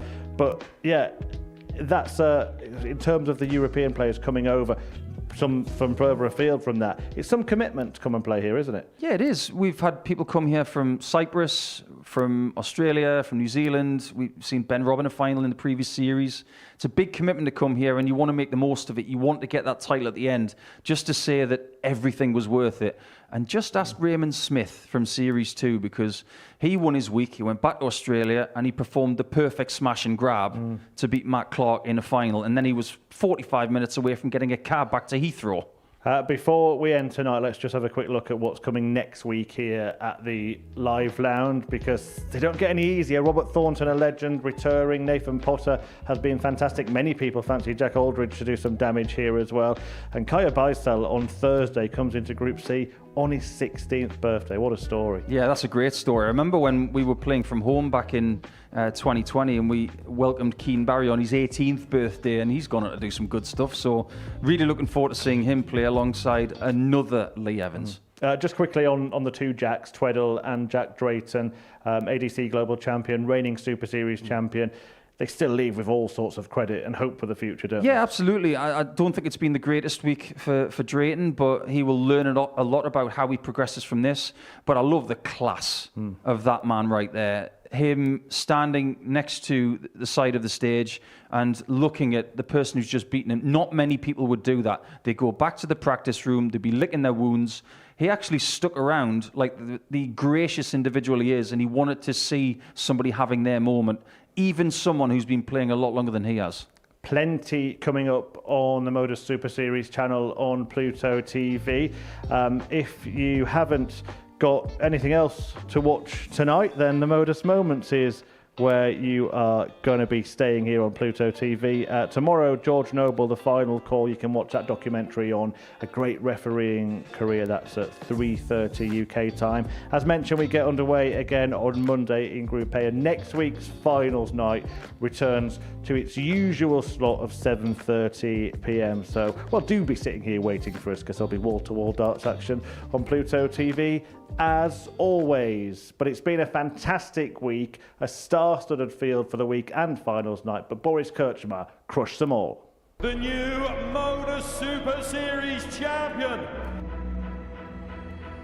Oh my word! It's another incredible moment tonight.